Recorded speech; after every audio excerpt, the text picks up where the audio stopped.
Tyler, where something's going to happen tomorrow. We're going to get into that. Sure. Something's going to happen tomorrow that, again, continues to change the landscape of the college football playoff. A lot of high-profile matchups between ranked teams, but a lot of ranked teams taking on unranked opponents. They're very capable of taking them down. And, yes, I have a feeling there's going to be at least 1, 2, maybe 3 or 4 games you talk about on Monday like, oh, man, didn't see that coming, and continuing on with the trend of what's been a very wide-open season of college football so far.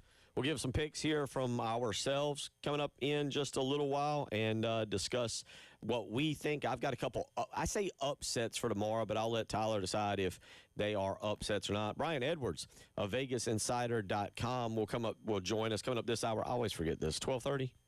12:30, yes. 12:30. Brian Edwards from MajorWager.com. Chris Deering is 150. That's right. See, I'm still adjusting. Yeah, I'm still okay. adjusting. Right. Just proof that it takes time. But, Chris Deering coming up later on this morning, too. But Brian Edwards at 12:30 this afternoon, and he has got his picks in for the week, and we will let you listen to those. You can choose to fade or go with him on those and make a little money this coming weekend. Couple dollars maybe for some Halloween candy money. So we'll give you that option. And then, as Tyler just mentioned, we'll get to the high school highlights of the week coming up.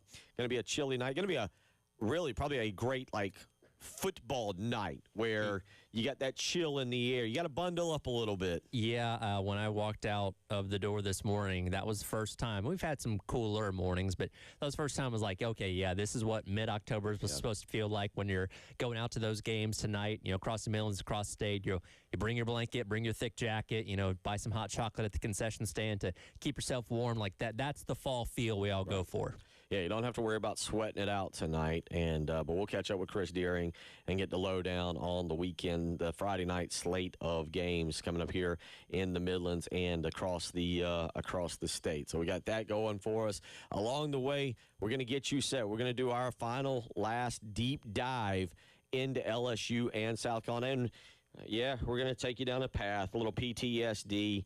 We're going to revisit last year's game, a wild one here in Columbia. The whole thing, and I thought about this last night doing a little show prep, because Tyler, all right, let me, again, for transparency's sake, last year Austin was playing AAU basketball. I did not go to the South Carolina LSU game. Okay. I was not there for that. But I watched I watched game day on television. We got to host game day. Yes.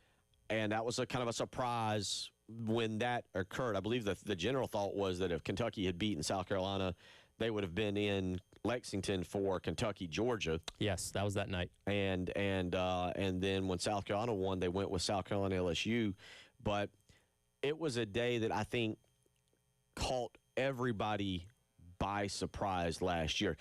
Not that I don't think South Carolina fans bring it each and every time, but the game day, they did the game day. I think that was the first time, and it was gorgeous. It was a phenomenal look. They did the game day on the Carolina Park out there. Yep. And the students were a little wild and crazy prior to getting in. For a noon kick. Yeah. Well, they maxed it out there about 3, 4, 5, 6 a.m. But it looked phenomenal. The energy was phenomenal. It was not a day that I expected. And then on top of that, we go back. If you think back, Old Dominion, South Carolina fans, and a lot of us have been like, oof, you just ran Lenore Sellers like 52 times, and you had to hold on and score in the fourth quarter to win. This is not what we expected. Kentucky was kind of a defensive slugfest. South Carolina hit a couple open plays, but it was really the defense that stepped up. And it was the LSU game that all of a sudden in the first quarter, the offense exploded, and you had Lenore Sellers turning into the guy, really, I think, starting to turn into the guy that we expected at the end of the year. Yeah, 17-0 lead in that game, and of course, who knows what happens if he plays the entire game, gets hurt right before halftime. Very similar to what happened against Vanderbilt a couple weeks ago, and then there's plenty of controversy and all that kind of stuff. But that game, and again, if everything else stayed the same and you win that game and you go 10-2 on the year, there's no doubt you're a team in the college football playoff, which completely changes the perception of this program and the way people talk about it. So that's a game that's going to be a hard pill to swallow for a very, very long time, and adds, at least from the fan standpoint, even more stakes to what's happening tomorrow night. Yeah, you never know. I don't like to play it out that way. And I'd even take it a step further. You can go two ways with it. I think every game stands on its own merit. Yeah, but you are right. Maybe if they win that game, maybe the confidence level is built. Who knows? Just to go back and play revisionist history real quick. If Lenore Sellers stays healthy and they win that game, and so now Lenore Sellers is healthy and gets the Akron game to continue to develop, maybe the Mississippi game is different. And if they have that kind of confidence and Sellers is continuing to develop, maybe the Alabama game is different. And if the Alabama game, now we're talking they're 12-0. Yes. And now we're talking they're 12. I think they're going to win a championship. It is a very pivotal moment in what was a very good season. Yeah. And again, we hope there's more success coming down the line, but with the way this season started off, that makes even last year's, the way that went down, even more sour considering what could have been if you're able to win that game. And again, you can't go back and change history, but Beamer said they're not talking about it. It's not bulletin board material, but everybody in there knows what happened last year and what you're trying to avenge from a season ago. So that is kind of, we'll get into it. We'll look back at, but yeah, that's kind of a quick trip down memory lane. Last night, we get a new updated availability report. I feel like, I don't know. I don't want to take credit. I don't want to take you and I take credit for it, but I felt like maybe us being a little cynical, being a little negative, we got an honest. We forced out an honest injury report last night out of South Carolina. I don't want to say we take credit for it, but sometimes you take the small victories, and I'll say we did it. We'll take credit until proven otherwise. How about that? I like that. Good job. Because last night, it's fine. South Carolina now knows 3 offensive linemen will be out. Now, Marky Anderson, no surprise there.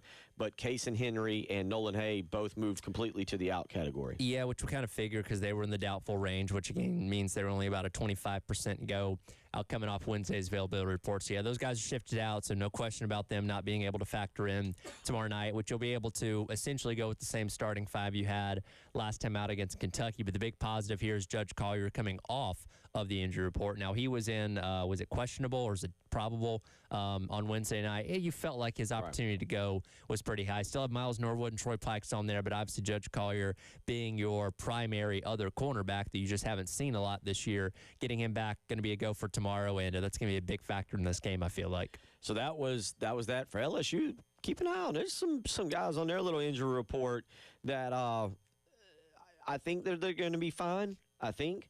But you might want to just keep an eye on that. How dinged up are they? Yeah, their offensive lineman, one of their guards in Mubenga has been dealing with the high ankle sprain. He missed the Ole Miss game, so it seems like that's still bothering him. And, again, he's doubtful, so the opportunity for him to play pretty low right now. I don't know what Aaron Anderson is dealing with, but he's obviously a big factor on that offense and that wide receiving core. And Caden Durham's been banged up this entire year, though he is listed as probable, and I would expect he's going to be out there tomorrow night without issue. Yeah, and even if he's out there, I expect it, but the question will be is he 100%, or is he a guy who takes a hit at some point? Look, South Carolina's defense has brought the lumber this year. They are still a hard-hitting, missile-esque. The Debo Williams traits of just going in and hitting somebody have carried over for these linebackers and some of these teams. So, you get in there and you hit Caden Durham a time or two, all of a sudden maybe something kind of re-triggers, and he might continue playing, but maybe he's not the guy that he has been and is the threat that he's been. And he kind of established himself last year in that game we just talked about.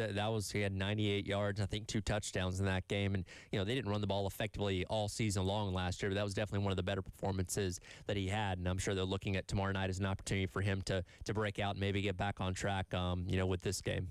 So we got all that. A lot of football. Oh, boy. Lots of football. But I tell you what, last night, another stellar night in Major League Baseball. And we get an elimination game tonight. And we'll get another one coming up tomorrow night. The Cubs fly the W, play Cubs go, or go Cubs go. Do all the great things for that is they kind of dominated last night. They jump out early again. Yep. That's been an odd series with the way the first inning and second innings play out.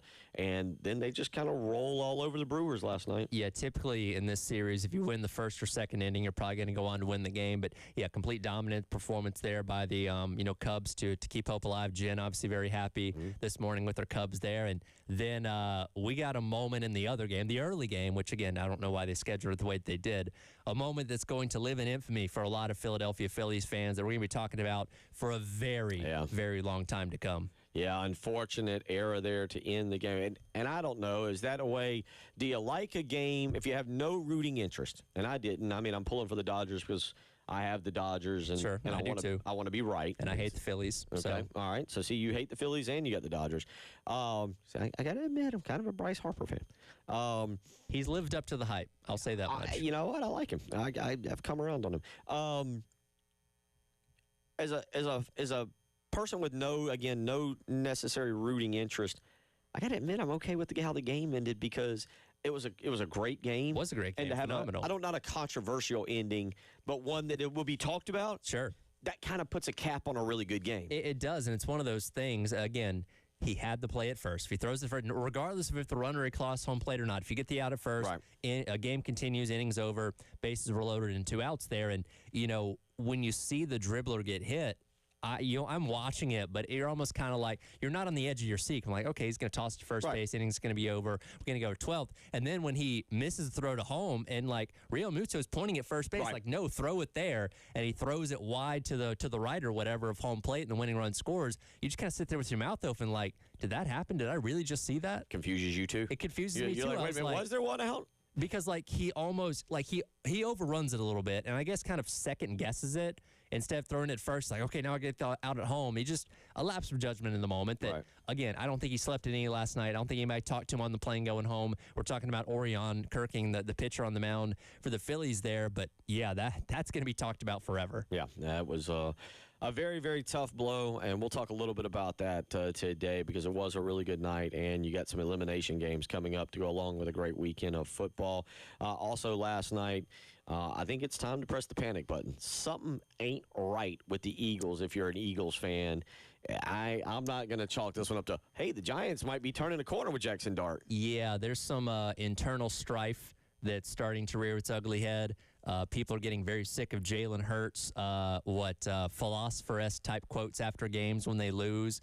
That's starting to turn its head. Though, I don't know the Giants are good, but they are a fun team to watch with a couple characters on that offense. They do kind of keep you entertained. We'll get into a lot of that. It was a fun night last night across the board in sports. Also, South Carolina soccer, Shelley Smith's team. Yep.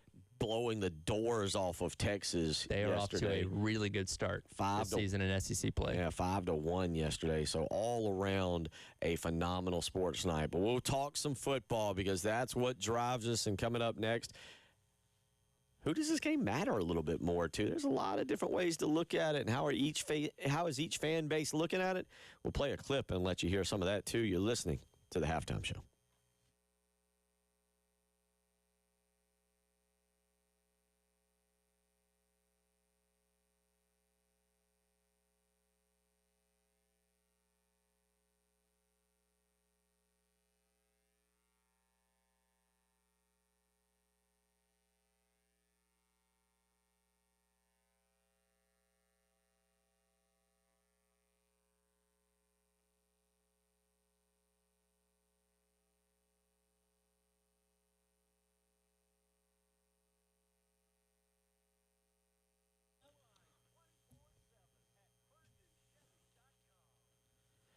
Bill Gunner for Old Tommy Meat Market. Well, the weekend is upon us, and if you're not heading down to Baton Rouge or you're not heading up to Chestnut Hill, you need to actually be heading to Old Tommy Meat Market to find one of their great cuts of meat and make that your weekend dinner. That's right. One of their 3 locations is going to make sure that you get exactly what you're looking for, whether it's South Congaree, the St. Andrews Road store in Irmo, or the Lexington store. If you're looking for a great steak, Old Tommy Meat Market has got you taken care of. But maybe you want to go with some chicken or some fish. Guess what? Their freezers are stocked full and ready to serve you and your family. You just need to stop by and tell them Bill Gunner sent you.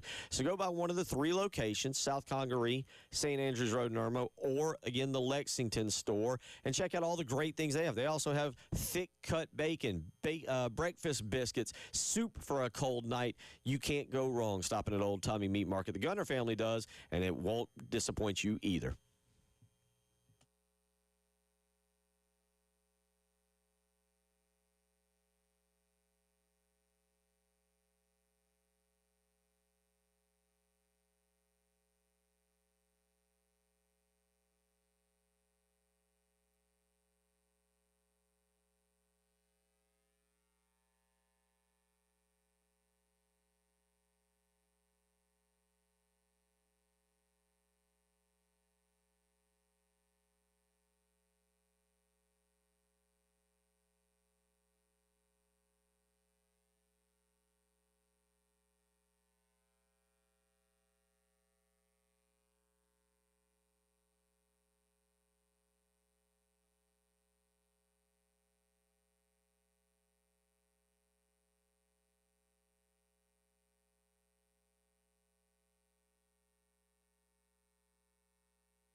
A reminder, the Lawyer Lisa Special Teams Contest rolls along. Pot currently sitting at is it 400 or 500? Is it $400? Did I read that earlier this week? Has it just been that long of a week? You may have. So it's $100 every game. Right. You've already had 2 games where it's gotten paid out. So this is the 4th game since Bakari Swain's last punt return touchdown. Yeah, that makes more sense. Yeah, okay. So I must have read. What a long week then. But yeah, go to 1075thegame.com and get registered for the Lawyer Lisa Special Teams Contest. You know the rules. If the Gamecocks score a special teams touchdown, which seems like the odds of that happening this year are higher than normal. Feel pretty good about it. You could win the money in the pot, $400. And look, there's no shame in going ahead and getting some Christmas shopping done. $400 will go a long way. So go to 1075thegame.com, get registered for the Lawyer Lisa Special Teams Contest. So, you know, both fan bases, South Carolina and LSU going into the season were high. I mean, they were thrilled. This game, in my opinion, when I looked at this game, as I mapped out the schedule back in August, all right, no problem. 2 undefeated teams. This is 2 Heisman contenders. Just to kind of round it off, 2 of the top 5 Heisman contenders. College game day would be there. I thought you'd have all this. Well, here we sit.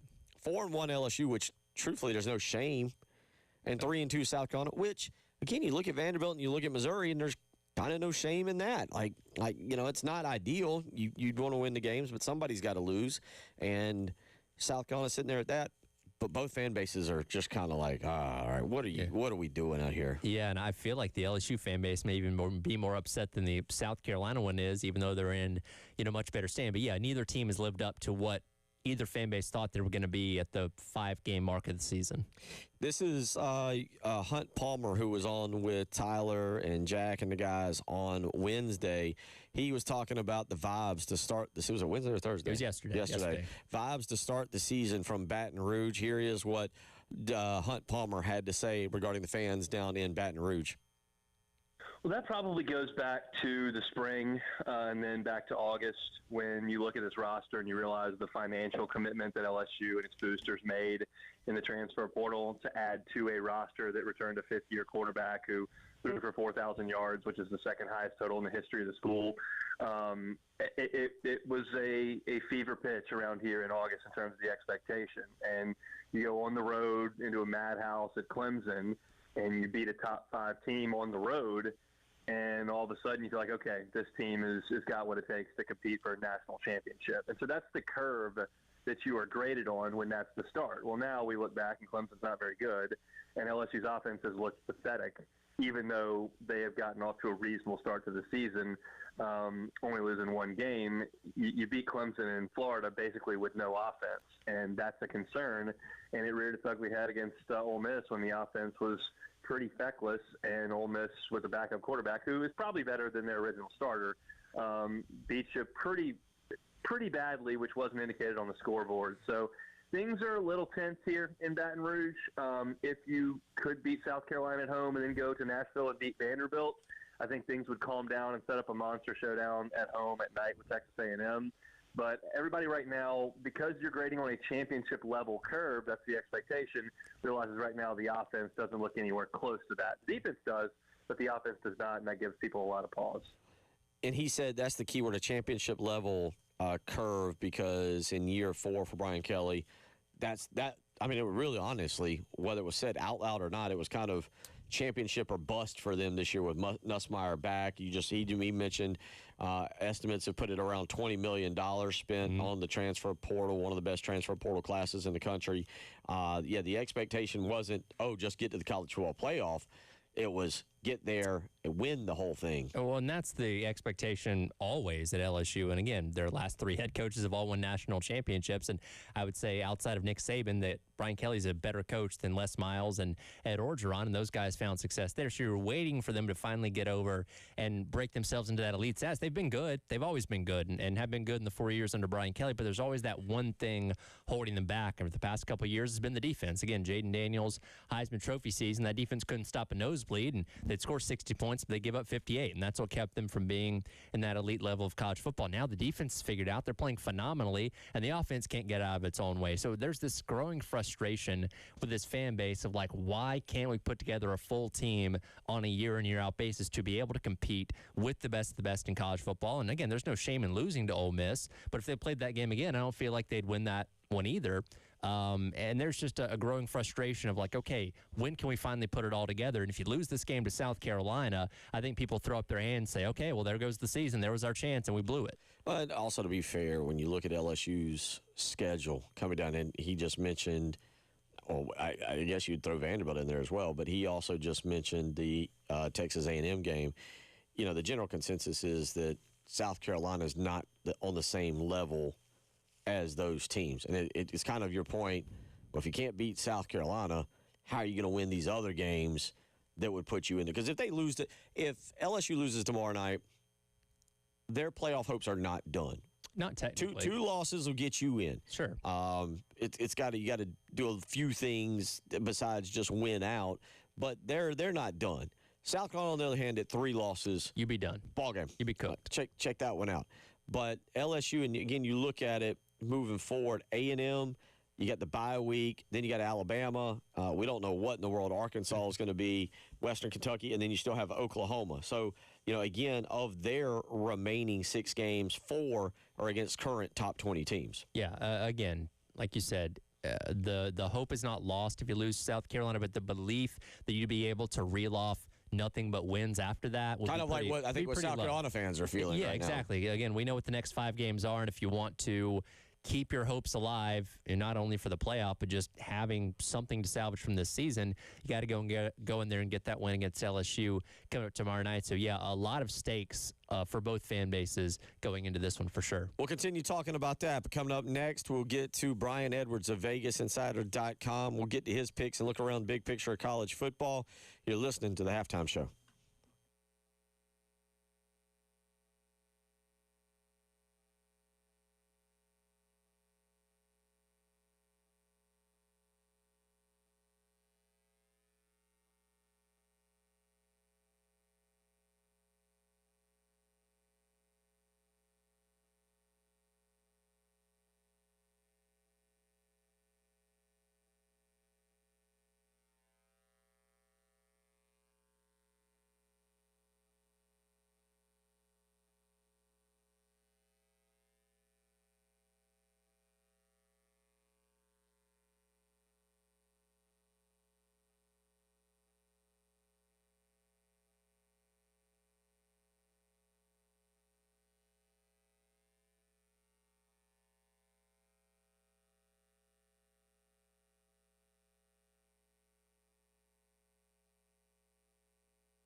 12:33 on your football Friday. That's right. Bundle up. It's cold out there around here. These parts, or at least to me, it's absolutely cold. Of course, I got other issues going on. I got hand warmers over there. I got a hand warmer, yes. And if you've listened to the morning show long enough and you paid attention for 9 years, you knew that I despise the cold. Especially in the mornings, but today I've even got a hand warmer. I got a couple hot hands there in my pocket. Speaking of hot hands, a guy who knows how to make the picks, old Brian Edwards of VegasInsider.com and of Major Wager, make it part of your Saturday morning reading to get ready for any of the games you might want to place a wager on. And Brian, welcome in. Last week, your Gators, by the way, real quick. Your Gators get the job done there at home. What's up, fellas? Thanks for having me. Yeah, it was a nice win, and Dallas Wilson makes them a completely different offense. I talked about him the entire offseason, and it was a huge disappointment when he got injured in early August and missed all of September. But nice debut, 6 catches, 111 receiving yards, 2 touchdowns, and I like his receiving yards prop to go over 74.5. At A&M tomorrow. I also like his anytime touchdown prop, plus 180. And if your listeners have other options where, some books have, certain odds for if he goes like 100-plus receiving yards or 110, I'll for maybe a little small play on any of that. I think it's 110-plus is like plus 160 or somewhere in that neighborhood. So, real bullish on any props involving Florida wide receiver Dallas Wilson. Real quick, as a Gator, did you actually want to see them win that game, or were you like, oh, I'm cool with this, even though if that means Napier's around a little bit longer? Well, I think, and there have been multiple reports this week, I think he has to go, or one of the reports was that 8-4 might not even be good enough, and he's going to have a hard time getting to 8-4. So I was rooting for the Gators last week. I'm rooting for us this week, but I don't want him to get too hot. So that's a fair question. But for now, I'm rooting for the Gators. But I don't want him to go 8-4 and potentially be able to come back. I do not want that. Again, Brian Edwards joining us. Follow him on Twitter at VegasBEdwards is how you can do that. Before we get to your picks, real quick, and I know if you don't have it on this list, normally you have no opinion, but just your thoughts real quick on LSU South Carolina down in Death Valley tomorrow night. So I'm not going to lay the points, but I did put LSU in a teaser that I started with Tulane last night, which hit on that part of it. So I've got LSU. It was when it was 8.5, which I feel like I've seen some 9s. Let's see, I'm looking now. Oh gosh, up to 9.5 at some books. So I had bumped it down on a teaser from 8.5 to 2.5. So there you go. I'm LSU minus 2.5 because I already hit the first part of the teaser. But no, I do not want to lay those points. And really, if it were to get to 10, I would probably even lean to South Carolina a little bit, but I'm just going to roll the LSU minus 2.5, which I do like them to win by at least a field goal. Okay. All right. So there's his thoughts on that. Now let's get to your games you really do like and that you're taking over the weekend. Let's start in Knoxville. You got a couple different thoughts on Tennessee and Arkansas, the return of Bobby Petrino. Yeah, this is my favorite play of the week. Tennessee's team total, it's either at over 40.5 with, maybe a little extra juice like minus 115, minus 120. But I've also seen it at over 41.5 at a little small plus money. I would like it all the way to 42. So Tennessee's number 1 in the country in scoring, averaging 51 points per game. Their scoring outputs have been at least 41 in every game, and they produced 45, 72, 41, 56, and 41.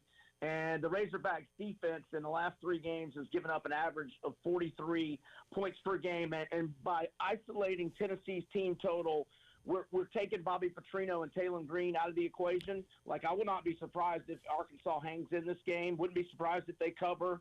But by going with Tennessee's team total, we're also picking on the unit in the SEC on either side of the ball that we trust the least, that being Arkansas's defense. So Tennessee team total over. Again, talking Brian Edwards, Vegas Insider, and Major Wager. Let's look at a top 15 matchup in the other Columbia. Number 8, Alabama, traveling to take on number 14, Missouri. And you're keeping an eye on a couple things in this game, including maybe the line for halftime for Missouri. Yeah, so the look-ahead line at FanDuel last Thursday and maybe even into Friday was 6.5. I would have loved to have taken Missouri plus 6.5. They're in an ideal spot. 2 weeks to prepare, and their game before the open date was against a cupcake in UMass. And Alabama's got to be sky high for a third straight week. They had a 60-minute war with Georgia. Then they had a major revenge situation with Vandy, and that was a misleading final score. That was a battle for 60 minutes. And now they got to be up again, noon game. All those kind of situational factors favor Missouri, but I just can't get there at +3. I need more than that. So I'm hoping that at some point a live line with Alabama getting the lead early, or maybe it'll be at halftime, I can get Missouri catching. I would get on it at +6, but +7 or more halftime or live, I would definitely jump on Missouri. We'll give our picks later. I'm taking Missouri to win this thing, and he echoed exactly. I'm not against the winning outright. Yeah.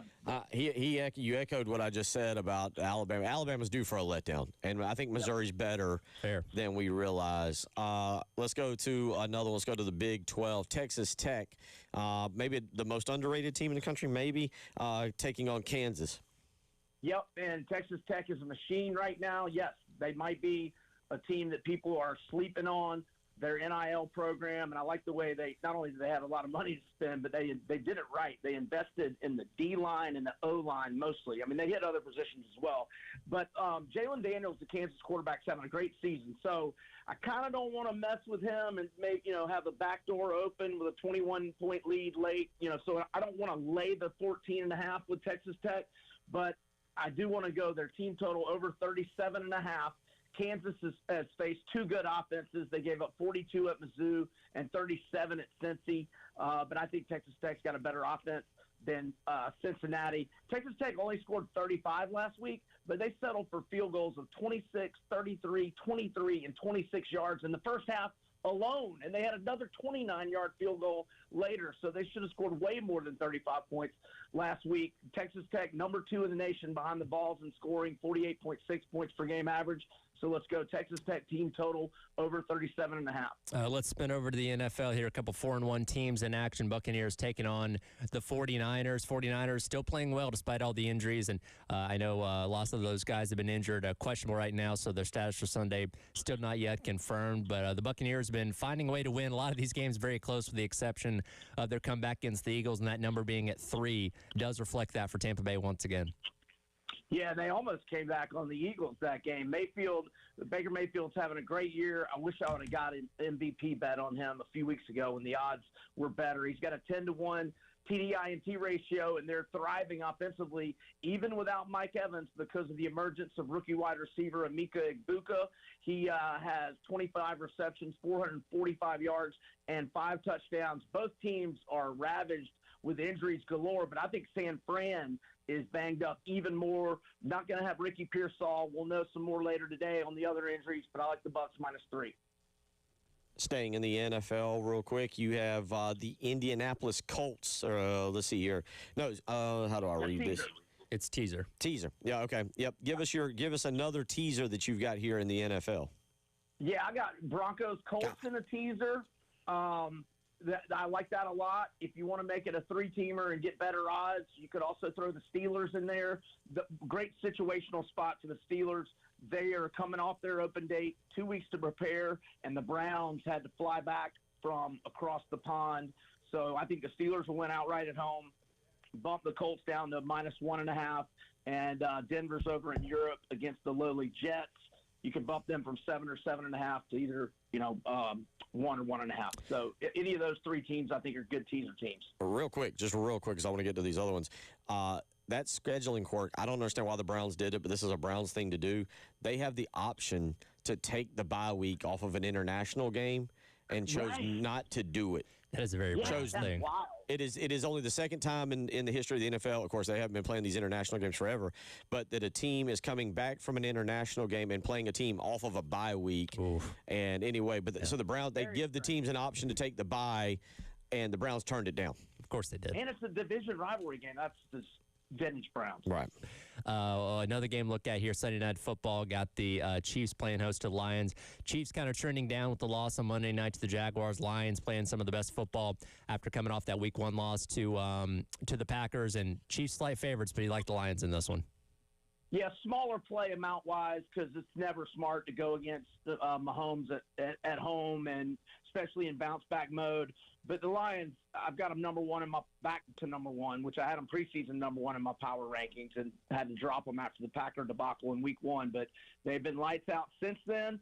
And I'm just back to now that Jaden Daniels is healthy, I'm back to what I was doing last year. That's going to be back in the Detroit Lions and the Washington Commanders every week. It was very successful last year, and the Lions are rolling right now.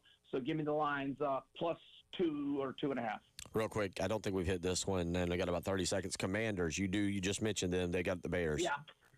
Yep, Jaden Daniels healthy. The only good team the Bears have played was Detroit. They lost 52-21. I think the Commanders put it on the Bears. And real quick, again, just about 30 seconds left with you. I know you don't have them as picks. Oregon, Indiana, and Georgia, Auburn. Won't be surprised if Auburn wins outright, but I'm kind of in the same boat as the Missouri. I need more than 3 points. If I can get Auburn live +7 or better, I'll take it, but upset alert for Georgia big time. Auburn 2 weeks to prepare. Georgia didn't have 2 weeks. And, man, Indiana, Oregon is so tough. That's a tough one, man. It's a pass for me. I don't blame you. Real quick, I don't think Auburn – Jackson Arnold is who Jackson Arnold is. I'm not buying that one. I'm not buying that one at all. Yeah.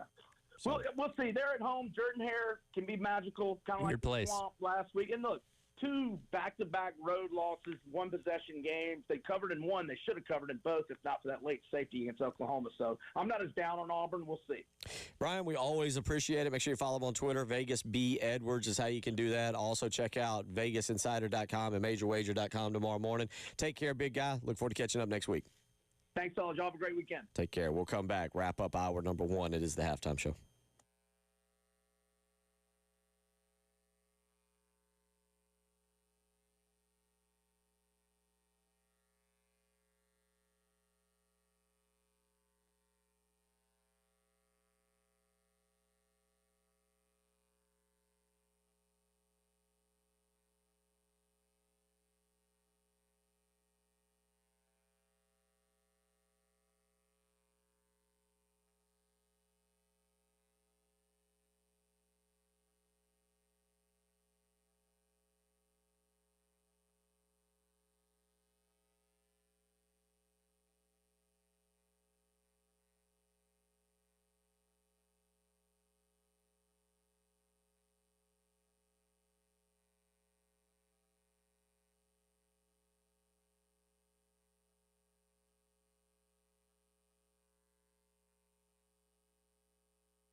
Thank you again to Mr. Brian Edwards of VegasInsider.com, who joins us each and every Friday for his picks there. He, maybe the discouraging news, he likes LSU.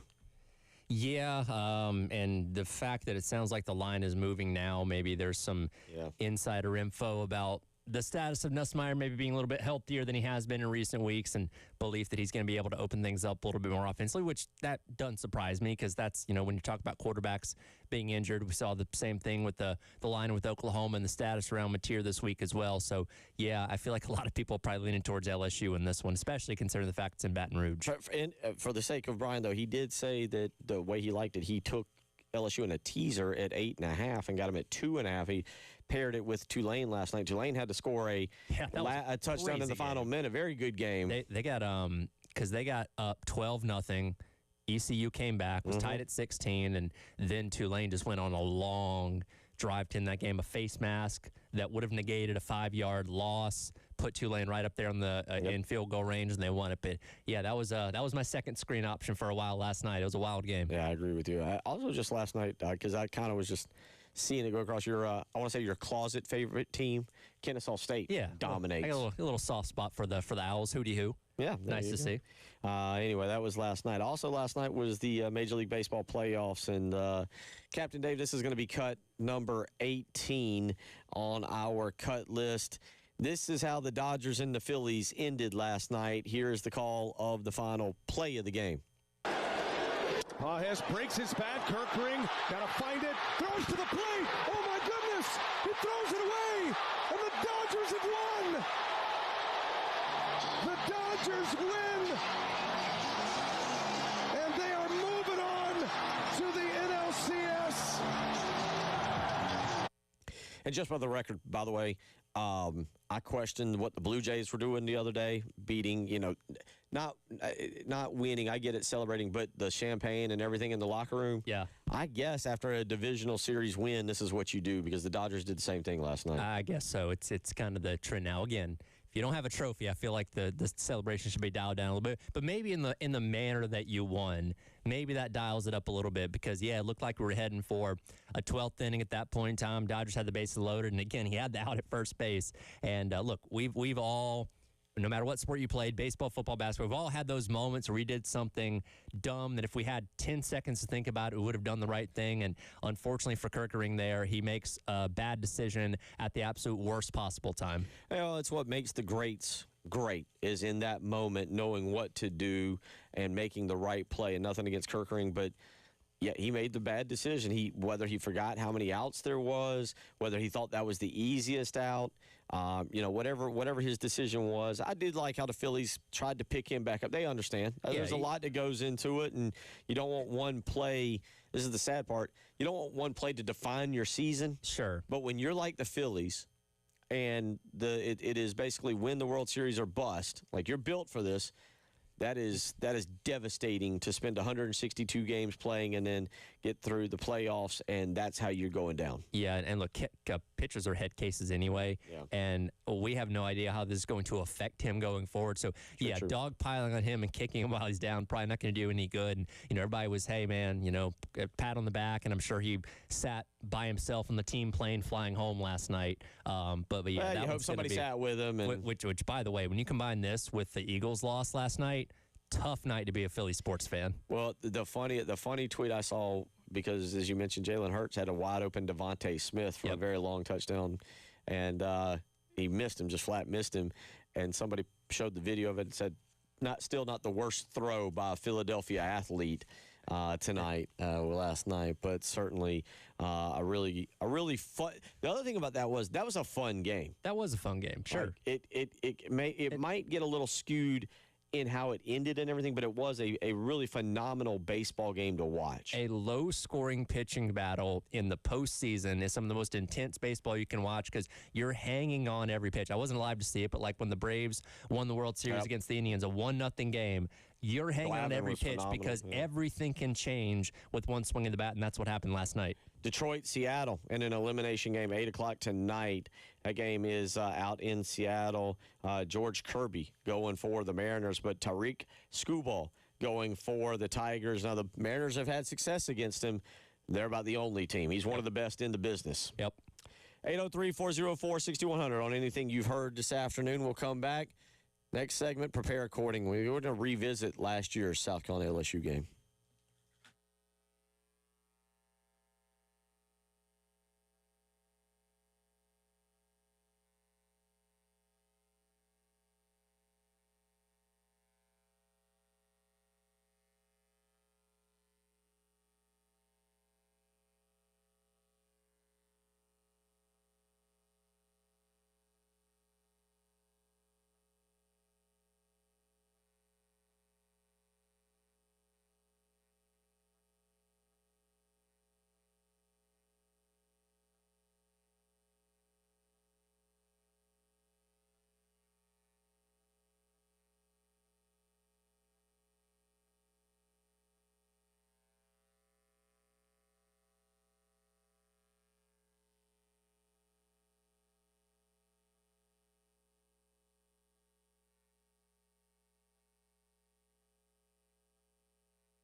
1 hour down, 2 to go, at least for us.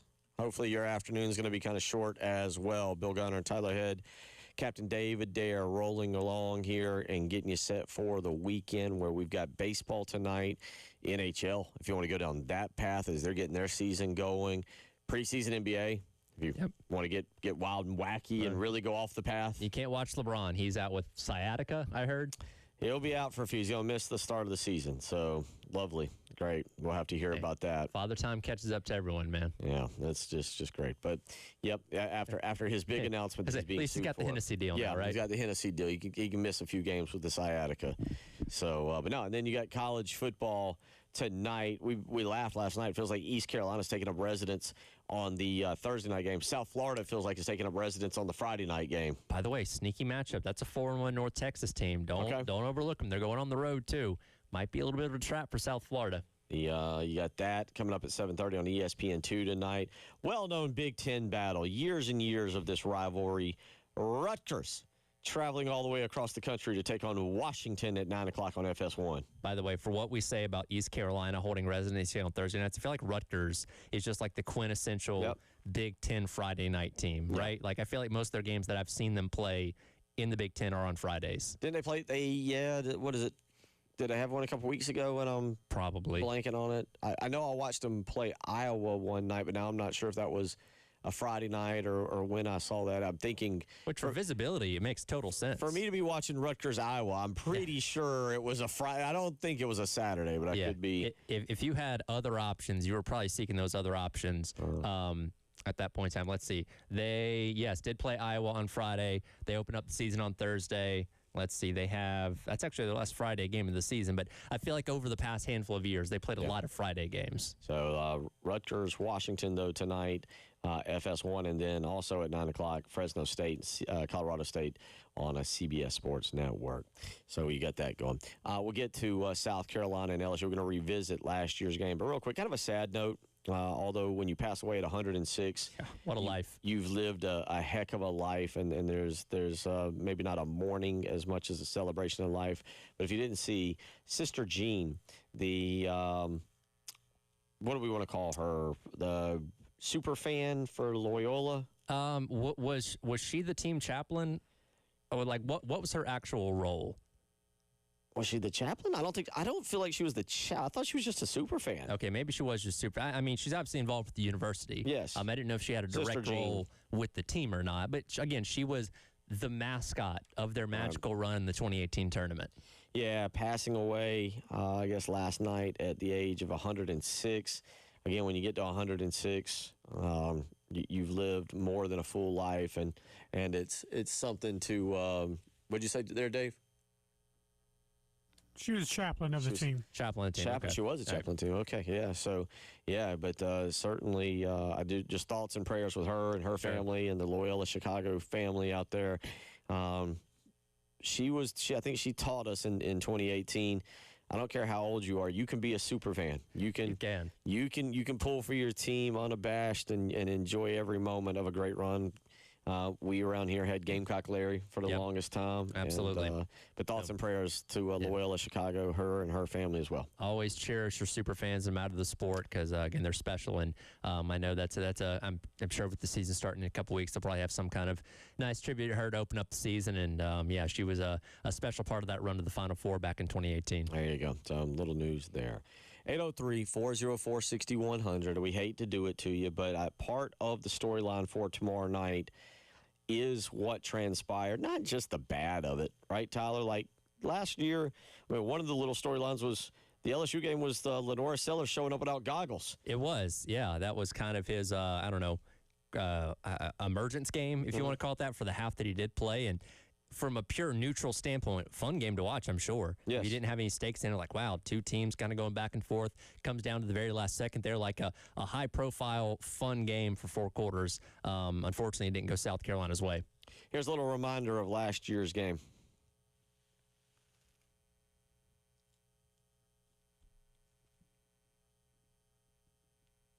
I apologize, Captain. That would be from yesterday, number Cut 28. Cut 28. Let's get a turnover, guys. Get a turnover. Taylor goes left side. Snap it back. Here comes Carolina. Nussmeier, quick throw. Get the coverage. is picked off. E-Man worried on the near sideline. Got some blockers. There's the speed. 40, 50 flag on the play. 30, 20, 10, 5. Touchdown, Carolina. Hold on, though. 5 flags thrown back at the line of scrimmage. 5 flags. Not just 1, but 5. 5 flags. A lot to unpack from that situation. That's going to be another moment in Gamecock lore. 20 years from now, people will be sitting around telling their kids about that they were at the game. The capacity will have gone from 79,000 to 184,000. It's like Wilt's 100-point game. There was, that venue held like 30,000 people. There were 100,000 there at least. Everybody was there. Everybody, even people that weren't even born, were there somehow. But there's a couple things to take away from that. That was kind of the introduction to the college football world of South Carolina last year. And while they didn't win the game, it was kind of a serving notice of like, hey, there's some potential with this team. Now, unfortunately, got blown up a little bit with the Mississippi game 2 weeks later, 3 weeks later. But in that particular situation, like I said, that day as a whole, I don't want to say it was a surprise is maybe not fair. But the whole thing with game day was absolutely phenomenal. It looked like one of the best game days they'd ever had. The environment at Williams-Brice Stadium was coming across on TV was unbelievable. And I understand being there, it was one of the best environments people had seen there at Williams-Brice Stadium in a long time. Yeah, the game turns out to be absolutely phenomenal. And unfortunately for South Carolina, it just doesn't go the way you want it. Well, and you brought it up earlier. When you look at the first 2 games of last year, you had a less than fun game against Old Dominion that you won. Then you went on the road and took care of Kentucky, and a Kentucky team that we thought, okay, maybe these guys just aren't going to end up being very good. So you didn't really know what Carolina was going to that matchup. And yes, it was surprising that they selected that game for College Game Day. So you got that early kick against LSU. You jump out to the 17-0 lead, and as heartbreaking as that loss was, it created a belief in everybody like, okay, this team can play with some of the best in the SEC, and obviously they proved that as the year went along. So, yeah, that was kind of an arrival moment in a lot of ways for South Carolina. And, again, we can go through the what-ifs and the what could-have-beens for this all day long in terms of what it could have meant for the season and playoff hopes and all that kind of stuff. But it was definitely a defining moment of last year's season, even though you didn't end up winning that game. So does that make tomorrow a little bit of a revenge game, or it feels like the revenge factor is kind of just not there. It feels both sides have kind of downplayed everything. Shane Beamer really is downplaying, rightfully so. That's what you do publicly, of right? Course. But does it have the revenge factor to it?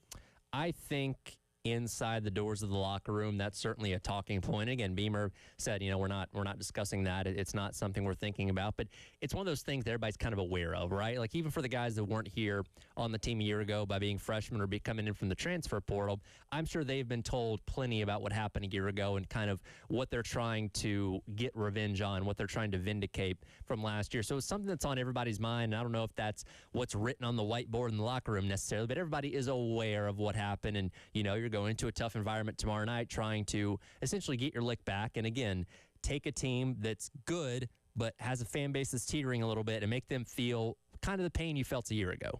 Tyler asked, what does it do? What does it add to this game? It just doesn't feel like it's been played up to add in. And then the LSU South Carolina is not a rivalry. It's not something that goes into the lore of South Carolina LSU. It's kind of a standalone moment. I don't think it adds anything. Not necessarily, and I think that moment, going back to the Kennard penalty, was just kind of a greater overall conversation of the poor officiating in the SEC, and nobody kind of singles out that moment from last year outside of us here locally because we talk about it, all the time, but everybody just kind of talks about SEC officiating in general, and that's just another example of a play that they seemingly got wrong that ended up costing South Carolina. So again, I don't even know if this is something that gets replayed tomorrow in terms of that exact clip, in terms of talking about last year's game or not from a national standpoint, but we're all aware, and as fans, as people tuned into hoping South Carolina wins, we all know that is a subplot to this game, if nothing else. 803-404-6100. All right, we'll move forward. We'll get a little positive. Let's talk some high school football. Chris Deering set for another huge night across the Midlands, across the state. When he comes back, it's our high school highlights of the week. You're listening to the Halftime Show.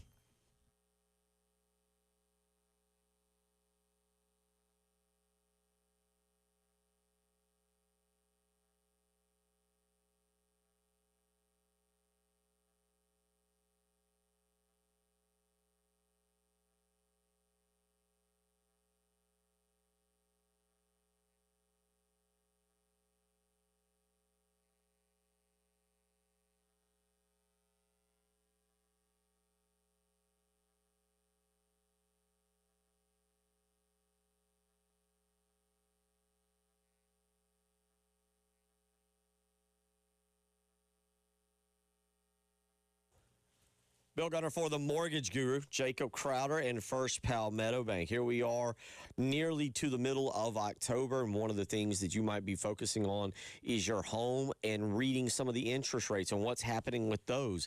Maybe you're thinking now is the time to refinance, save a little bit of money, lower that monthly payment, or maybe you're looking to 2026 and thinking about building a new home or buying a new home. Well, the first step, the absolute first step you need to make is to call Jacob Crowder. He's the mortgage guru for a reason. He can help find you that right interest rate, the right product that will save you money, save you on your monthly payments. So call Jacob Crowder today, 803-719-1005. Again, that's 803-719-1005. I mean, if you consider building a home, First Palmetto Bank has a no-nonsense construction loan that might fit your needs. But for more information, call the mortgage guru, Jacob Crowder, today. Tell him Bill Gunner sent you.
1:16 on a Friday, high school football Friday. That's right, as we are rolling through the season. It'll be the playoffs here before you know it. But before we get there, we got to sort out some key games. And taking care and keeping us updated tonight, the one and only Chris Deering. And Chris, yeah, again, it's before you know it, here we are in mid-October. You blink, it'll be playoff time. Yeah, we almost there. 4 more weeks left in the regular season, and all these games now are very, very important. I went to a game last night. I went to see Lower Richland beat Wilson 28-13. We got started a little bit early last night. I think some schools are out today, so they didn't want to play on Friday. And very good win for Lower Richland in that region. They needed that. They're 2-2 in the region now. And then, and it sort of felt like football last night. I actually was on the sideline and told my wife when I got home, I actually got a little chilly last night. I didn't dress properly. So a little bit better prepared for it tonight, but it should be a fun night all around the state. That's what Tyler and I were talking about earlier. Yeah, you got to bundle up a little bit tonight. It's not just to go out there and have the tank top on and maybe the bug repellent. It's going to be a little chilly tonight. It's going to feel like a great fall night with some big games taking place. And let's start right here in town. Dutch Fork and White Knoll will kick things off. Yeah, that's probably the biggest one here in the Midlands area. Dutch Fork's 4-1. White Knoll's 5-1. Both of them undefeated in the region so far. This White Knoll team is, I've told people this week, they've been under the radar a little bit. They just got ranked this past week in the Writers' Poll. They came in at number 10. Their defense has been outstanding. They've only allowed 32 points in their last 5 games. They lost their opener to Camden and been really good since then. The offense is figuring it out. Tyon Fanning is their really good running back. Caleb Geronimi is a name we've mentioned on this program several years now. He's done it for 3 or 4 years now. I think he's a 4-year starter. He's an athlete. He does a little bit of everything, plays defensive back, wide receiver, returns kicks. So that's going to be an interesting matchup against, Dutch Fork. I still say they have probably – it's between them and Irmo, in my opinion, for the best defensive line in the state. And Jaden Worth and Julian Walker and those guys are really good. I think their motor's running a little bit. They know their time's running out. They lost that one game to Oceanside, but they want to get back on track. And this is going to be a key one tonight to try to get that train back on track for Dutch Fork. Let's take a look at Fairfield Central going on the road to Chester. Both these teams, a couple losses to start the season, but most importantly, they both started off region play last week with pretty convincing and dominant wins. Yeah, they both looked good last week. I love Caden Diggs, the quarterback for Fairfield Central. He's played very well this season. And, they lost. Fairfield got blown out in that first game against Ridgeview. I don't think it was close. I think it was 40-0. And, a lot of people sort of wrote Fairfield off at that time. They had lost a lot to graduation. They had lost a transfer or two. So I think people were a little bit down on Fairfield Central, where they've rebounded really well. But they got to go to Chester. Chester was ranked in the preseason, but they've struggled a little bit. They're 4-3. But you got to love their running game. Caleb Foster over almost 800 yards. Terry Radford is a name we've talked about for a couple of years too. I think he's a 3-year starter for Chester. So very talented team. Anytime you got to get on that bus and travel this time of year, it's tough. So this was a game that I think could go a long way in determining how that region sort of shakes out. Newberry and Fox Creek tonight is another big one that people need to keep an eye on. I wrote about this on our website. I previewed this game for Prep Red Zone, and you look at a game last year that was 47-0, and you sort of think to yourself, well, can this game be competitive this year? But I don't think this is the same Fox Creek that we've seen in years past. They're 5-1. This is their first region game. They played very well. The only loss was they came last week. So they've been really good. But, man, this Newberry team, again, talking about that team that's hitting on all cylinders. Kenton Caldwell's almost up to 30 total touchdowns on the year. I think he's got 29. So you got to really like this Newberry team going into that region. They got Fox Creek. A couple weeks they're going to have Swansea. It's going to be some good games in that region to determine seeding and other things in the playoffs. But I love this Newberry team.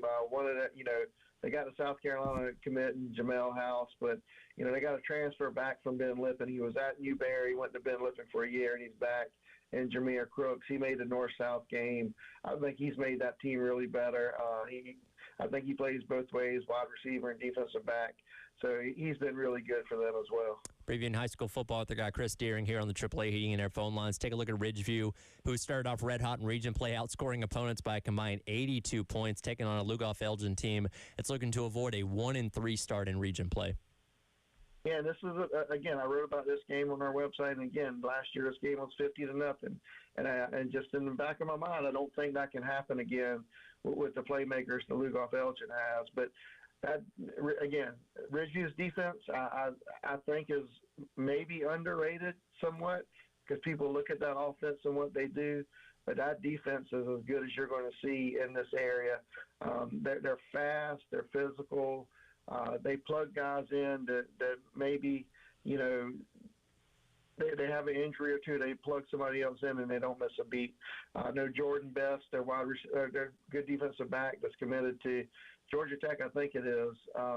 He missed last week, but he should be back this week. And they got a challenge against that Lugoff Elgin team. E.J. Richardson and Shamil Shadiq, they're both over 700 yards receiving. The quarterback over there he's the first-year starter, and Zach Williams. He's come in and thrown for over 1,500 yards already. That's a high-flying offense at Lugoff Elgin. I just don't think Ridgeview can shut them out again, but I don't think I think it's going to be a lot closer than 50-0. But I do like this Ridgeview team and what they're doing. I think they're circling a date with Sumter here in a couple of weeks that should determine that region.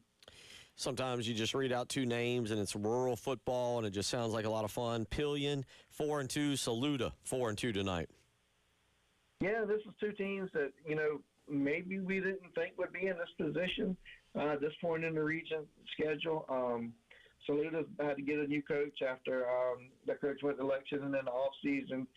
Pillion got a new coach this year, and Corey Helms. So he's done a really good job out there. Alan Moore, he's been fantastic at quarterback for Pillion, over 1,100 yards, 16 touchdowns. He's got a really good wide receiver. And, again, I didn't attempt the name last week, and I'm not going to attempt this name this week. But he's one of the top receivers in the state. He's got, I think, right around 40 catches, almost 900 yards. That's just production. He's been over 100 yards in every game this season and receiving.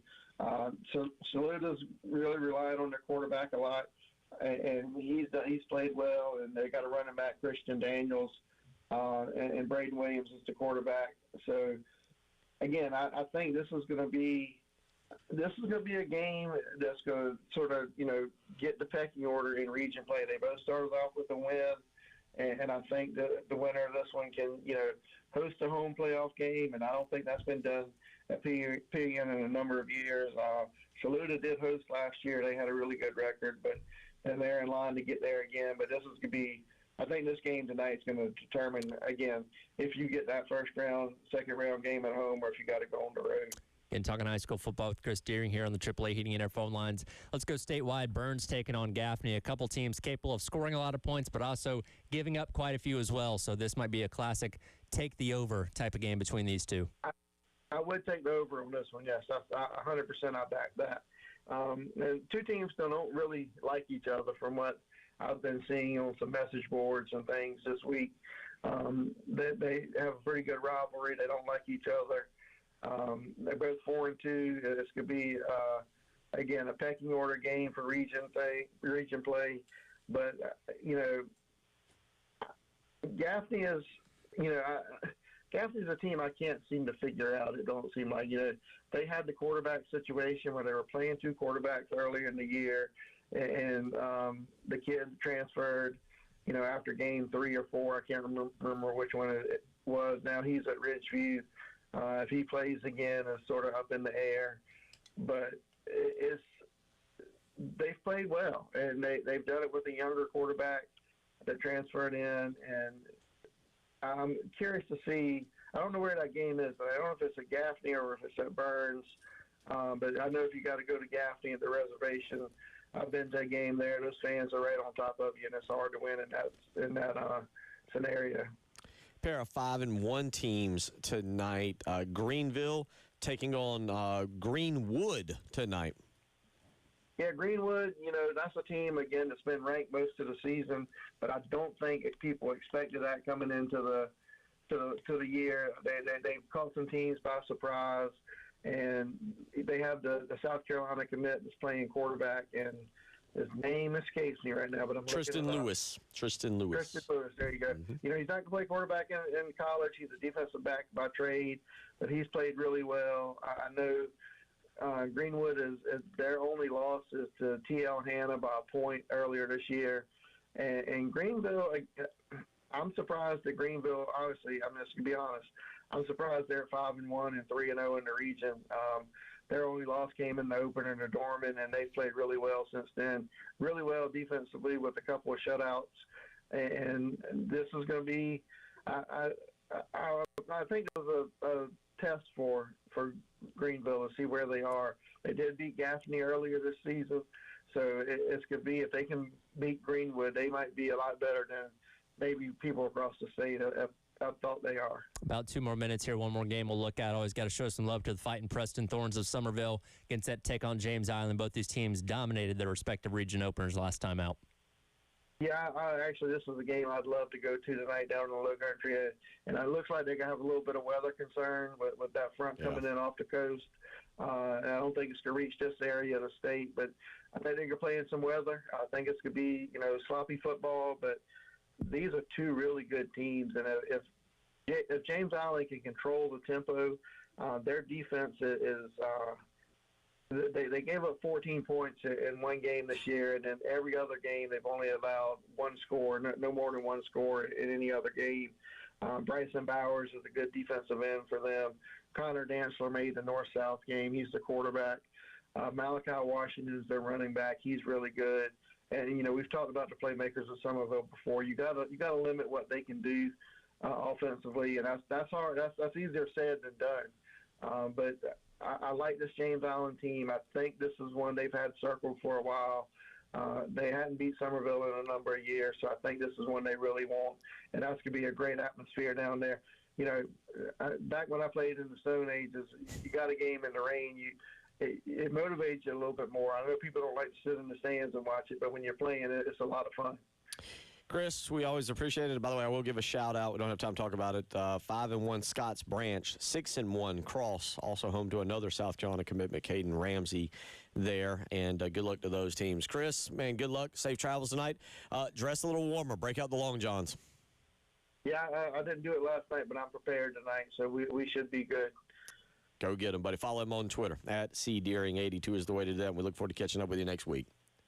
Thank you, sir. Y'all have a great weekend. Take care. More great information there from Chris Deering, our high school expert, as we get set for another phenomenal night across the state. A lot of great games. You just heard us kind of mention it.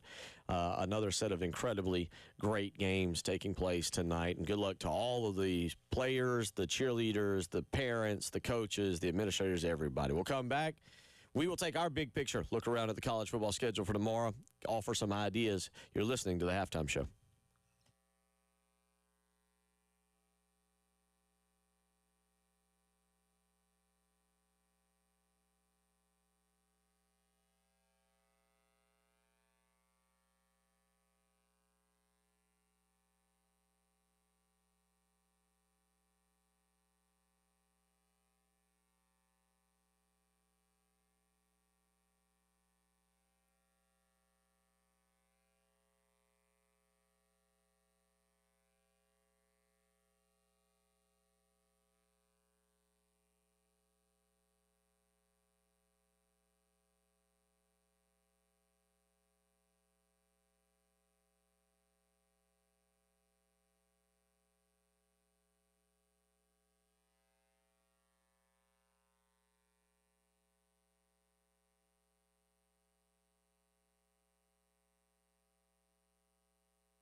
1:35 as we get you set for a great football evening. A little bit of baseball tonight. Mariners and Tigers. 8:08 on, I believe that was on Fox, FS1. Yeah, that's correct. Is what I saw.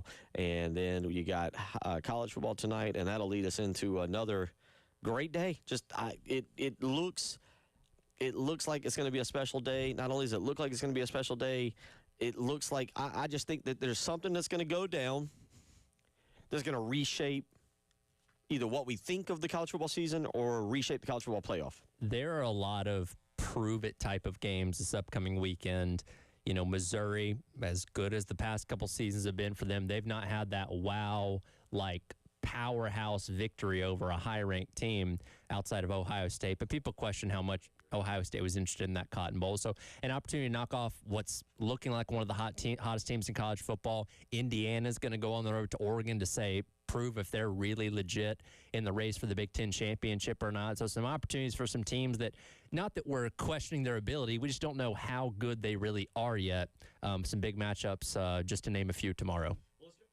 Let's go through a couple of these here, and let's start with tomorrow at noon, SEC action. I know I'm not supposed to. I get it. I'm being the black sheep. I'm being the outcast. I'm starting to like Eli Drinkwitz just more and more and more. And yes, earlier this week on the SEC, this was on Wednesday, on the SEC teleconference, Eli Drinkwitz had a question. He turned into a reporter, and he had a question for Kalen DeBoer. Here's what he had to say on the SEC teleconference. Coach, it looks like your next question is going to come from Eli Drinkwitz of Missouri Athletics. Hey, Kalen, are you going to wear the black hoodie of death on the sideline this game with us wearing black jerseys? Oh, Coach Drink. I got to fit in somehow. So yeah, I'm more than likely. We'll see what the forecast is. I kind of know, but yeah, I'm expecting that. So it's kind of got its own life of its own right now. So yeah, we're rolling with it. That's the only question I needed to find out for the day. All right. See ya. Drinkwitz is who we want Lane Kiffin to be. That's a really good way to put it. Like Kiffin has his quips every now and then, but from a consistent standpoint, Drinkwitz is giving us something almost every single week. Like you'll see it on Twitter and in the press conferences and when he's getting interviewed on TV. And again, a random note there in the teleconference this week. He is what we think Lane Kiffin is. Probably. Lane Kiffin's shots are in the dark on Twitter mostly. Drinkwitz does it out loud. I'm a fan. I got Missouri winning this. I got Missouri winning outright. I think you heard Brian Edwards talk about it earlier. Missouri's coming off of a bye. Alabama's coming off of this kind of little bit of a gauntlet. I think they're due for a letdown. I think Alabama's really good. I don't think they're as good as we've kind of anointed them all of a sudden. And early game to be 11 a.m. kick there in Como. That favors the home team because the away team's got to get out of the hotel. You got to change your breakfast schedule a little bit and do all these things when you're on the road. I think Missouri jumps on them early and then holds on. I think I had on the Big Spur, I think I got 38-31. Missouri wins this ball game. It almost is kind of begging for Alabama to have a letdown, right? You know, they go on the road to Georgia, pick up a huge win there. They have all the hype around last week's game and getting revenge on Vanderbilt, handle the business there. They're due for a game where maybe they play a B-plus level performance. And if you do that against this Missouri team, they have a chance to get you. And we know that Alabama had its own struggles with tackling against Florida State in game number 1, and Ahmad Hardy is allergic to tackles. I really think that's one of the biggest keys in this game is can he do to the Alabama defense what he did to South Carolina and pretty much everybody else Missouri has played so far this year. That's going to be a fun matchup to watch. And, yeah, I think I picked Alabama, but I didn't do it with a lot of confidence. Heisman game.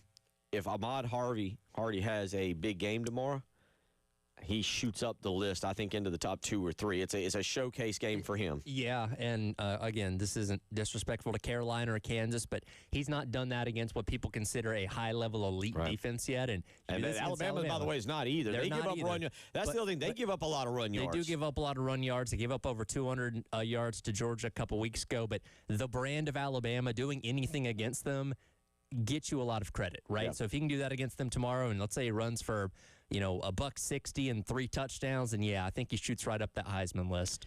Noon game on Fox, Ohio State. They're just kind of cruising along. I feel like we're not talking about the number 1 team in the country. They go to number 17, Illinois. The line is 14.5. I do have Illinois covering this line. Okay. But I got Ohio State winning the ball game with a turnover late and then kind of pulling away. Let's be honest. Most people haven't watched Ohio State really play since week 1 against Texas. I watched some of their game last week against Minnesota, and they end up pulling away and winning that one after Minnesota went up 3-0 early. So they've handled their business against everybody. Illinois, and I know they got blown out by Indiana a couple weeks ago, has the chance to give them their best game of the season because we know Texas isn't as good as we thought when the season started. So I don't know if they're going to be able to cover the spread. I think they have the opportunity to keep this game more interesting than any of the other ones have been for Ohio State so far. But Ohio State just has so much talent everywhere. And I know it's been kind of flying under the radar, but Jeremiah Smith looks like Jeremiah Smith. Julian Sains had a really solid season so far. The defense is doing what they're doing. I just expect Ohio State to keep rolling here. It's like they're cruising through the season in second gear. Exactly. And then they'll shift down. Let's go to the 3:30 slate, and let's start the Red River rivalry, the SEC game, Oklahoma and Texas.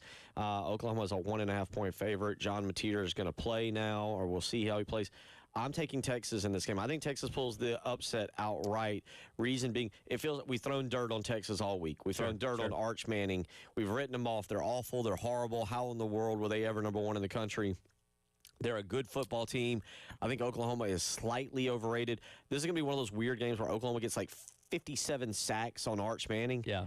And something weird, kooky happens in the end. I got like Texas 16-14 over Oklahoma tomorrow. See, and you're right. I think Oklahoma is going to tee off on Arch Manning with how weak that Texas offensive line is, and we've seen them do what they've done against teams like Arkansas, Auburn to start the season with getting 9 sacks on Jackson Arnold. And I just don't think, much like last week against Florida, I just don't think Manning's going to have opportunities. And again, we put a lot on his plate, but the guys around him on offense have not stepped up either, and I don't expect that to happen in this game. I think Oklahoma rolls pretty comfortably, and they ride a huge wave of momentum coming into their matchup next week against South Carolina. Yeah, it's interesting. By the way, Sarkisian, remember this, Sarkisian in his career, 5-18 against top 10 teams. We make fun of James Franklin. We do. James Franklin's 4-21. Sarkisian's 5-18, and at Texas, Sarkisian is 2-8.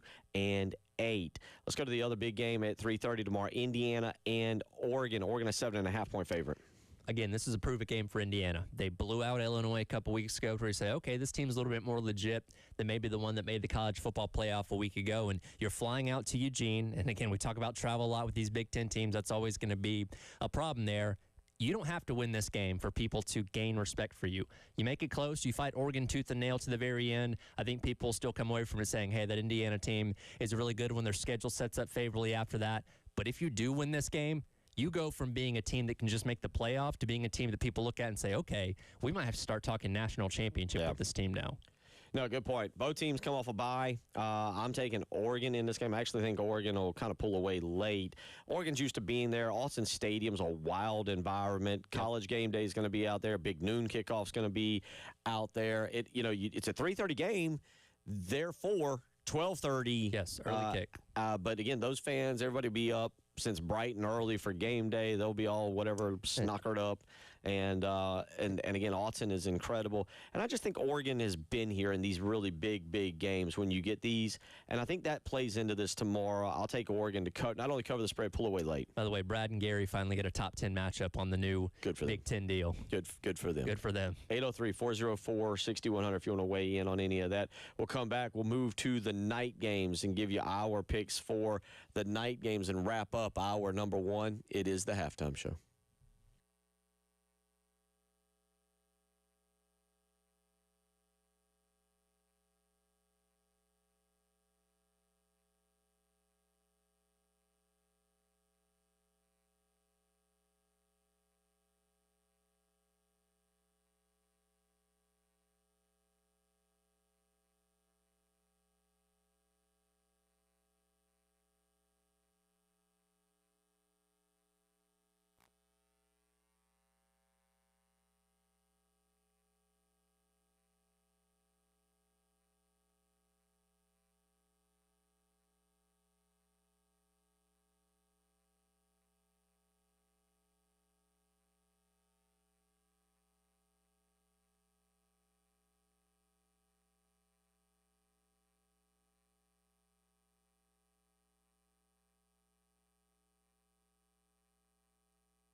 Rolling along on a Friday, final hour or final segment of the number 2 hour. We'll come back and do a whole third hour because we are allowed to, or as Shane Beamer would say, we get the opportunity to. A third hour as well.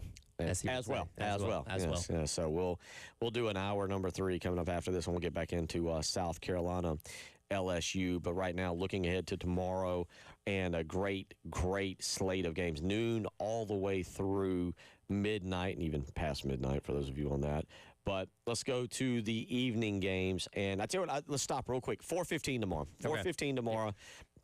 Arkansas, Bobby Petrino. Tennessee's an 11.5-point favorite. There's a fascination about this game because I feel like Bobby Petrino is going to come in and shock the world. And he's got a quarterback. Yep. I don't know if he's got the team because that offensive line's got issues and Tennessee's really good up front. But he's got a quarterback that he can do something with, and he's been working with him already, so it's not like a transition. I have such a curiosity about this game because, again, as morally bankrupt as Bobby Petrino is, he's a really good football coach, really good play caller, and I almost wonder if he was maybe holding something back while old Sam was working his way down to his final days that he's getting set to unleash. And here's the thing. I know they got blown out against Notre Dame in the last time we saw him that led to Sam Pittman getting fired, but they had the opportunity to beat Ole Miss, fumbled late in that game. Yep. Had the opportunity to beat Memphis, also fumbled late in that game. So it's not like they were getting torched by 40 points. Like this team was in all of those games with the exception of Notre Dame. And Tennessee, they're a team that's capable of giving up points. They'll score a lot themselves, but they can give up some points too. And this, to me, kind of screams maybe high-scoring shootout. And I think I might like Arkansas to pull the upset here. Over under 67.5 against Tennessee, minus 11.5. Yeah, I'm going to go Arkansas plus the 11.5, but it wouldn't shock me to see them outright victory in Knoxville late afternoon game. 7 o'clock tomorrow night, ESPN, Florida. The Billy Napier tour continues, and now he goes to number 5. Is anybody even aware that Texas A&M is number 5 in the country? I think they're aware, but given the fact, and I know we joke about it, but it's a real thing, A&M always finds a way to go 8-4, right? Mm-hmm. And look, they've started off the year, 4-0, 5-1, 4-2, and all that kind of stuff, and we're always kind of waiting for that other shoe to drop. And, if they can manage, because again, when they came here a year ago in early November, they were the number 10 team in the country. They had one loss in the year. That was week 1 to Notre Dame, and they managed to lose 3 out of the last 4 games and once again end up 8-4. So it's almost like we can't take them seriously until they're legitimately like a 9 to 10 win team. We say, okay, this is different. This is a classic type of game that could trip them up, though, especially with Florida coming off the win they had against A&M last week. Very good defense for Florida, or against Texas last week. Very good defense for Florida, but they are going on the road to A&M, and I lean towards A&M winning this game and Billy Napier getting himself right back on the hot seat, but I don't know what's going to happen. I keep chalking it up. Mike Elko's a really good defensive coach, and I think he will scheme up DJ Lagway. He's got plenty of film on him now. Florida's, trying to figure out. There might be a little false gold with that win over Texas, and I'll take A&M to cover the 7.5 tomorrow night. By the way, DJ Lagway is now inked a new NIL deal with Red Bull. The tagline is, he's got the arm, he's got the aim, we've got the wings. Ooh. I don't know if I would have written it that way. Not the aim. It wasn't all that long ago that he threw 5 picks against LSU. Yeah. So maybe rethink that headline a little bit. I guess people do catch his passes, just not sure which. Somebody team. does. Yeah, not sure which. They don't hit the ground. Going to 7:30 tomorrow night, Georgia heads to Auburn. You and Brian Edwards are saying, watch out, folks. Listen, I've seen enough voodoo on the plains to know you can never feel comfortable about that. Hugh Freeze, this is a pivotal moment for his time at Auburn. They're trying to avoid going 0-3 in conference play. He's been under 500 in his first 2 seasons there. If they lose this game with what they have coming down the pipeline, they may not make a bowl game. Like, this is a must-win of must-wins for Auburn tomorrow. I just see this as Jackson Arnold is who Jackson Arnold is. He was an okay quarterback at Oklahoma. He's okay at Auburn. He's serviceable. He's not going to go out and win you a game. And Gunnar Stockton, by the way, is coming along. Gunnar Stockton's doing well. 6 touchdowns on the season, 1 interceptions, had that huge game against Tennessee. Not the reason they lost to Alabama. He's run for 5 touchdowns. Gunnar's growing every week. Georgia wins this football game. The line's 3.5. Georgia covers. I think Georgia wins by double digits in this thing. Auburn gave up 200 yards on the ground last time out to A&M. Georgia is a night and day difference running the football from a year ago with Gunnar Stockton, with their bevy of running backs. I think Georgia's going to have a good game on the ground. But again, the voodoo of Jordan Hare always gives me pause anytime they play on the road. One more, 7:30 tomorrow night, NBC, helmet game, Michigan and Southern Cal. Michigan, number 15 in the country, but Southern Cal favored by 2.5 points. Here comes that travel again. You got to make the trip all the way out there to L.A. You know, Southern Cal's only loss is that back-and-forth game with Illinois. Michigan's kind of flying under the radar despite being in the top 15. Ugh, I go back and forth on this one. Bryce Underwood's growing. He is. He's doing fine. Give me Michigan to go out there. Bryce Underwood's growing. I still think we discount Michigan because Sharon Moore is coaching them and not Jim Harbaugh. True. But they've won some football games. I think it'll be a barn burner out there, but I'll take Michigan to win that one. And obviously, Southern Cal favorites, so Michigan covers the spread. We'll come back, get back into LSU and South Carolina and break that down for you. You're listening to The Halftime Show.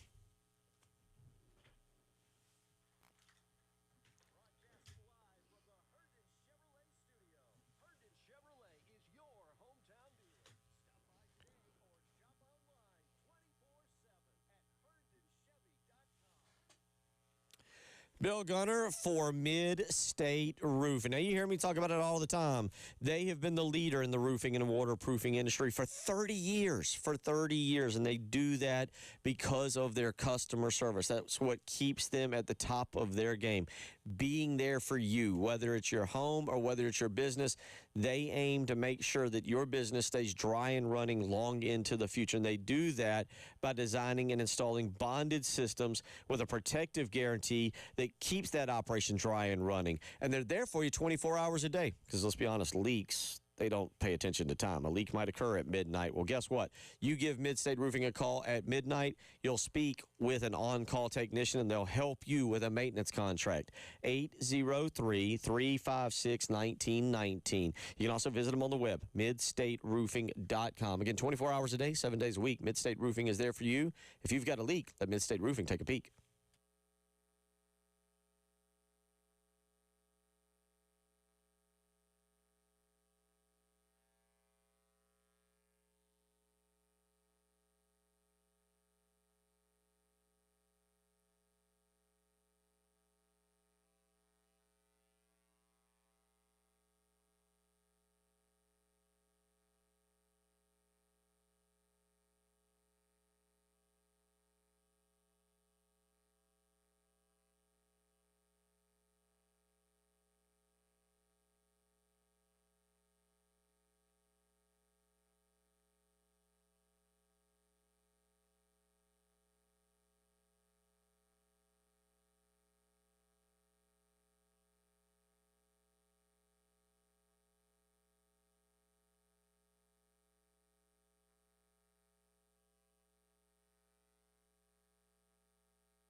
Yeah, Prisma Health injury report this week is basically the Prisma Health O-line injury report because really everyone but the offensive line is good, which is a positive in that sense. Miles tweaked something in practice this week. He'll be fine.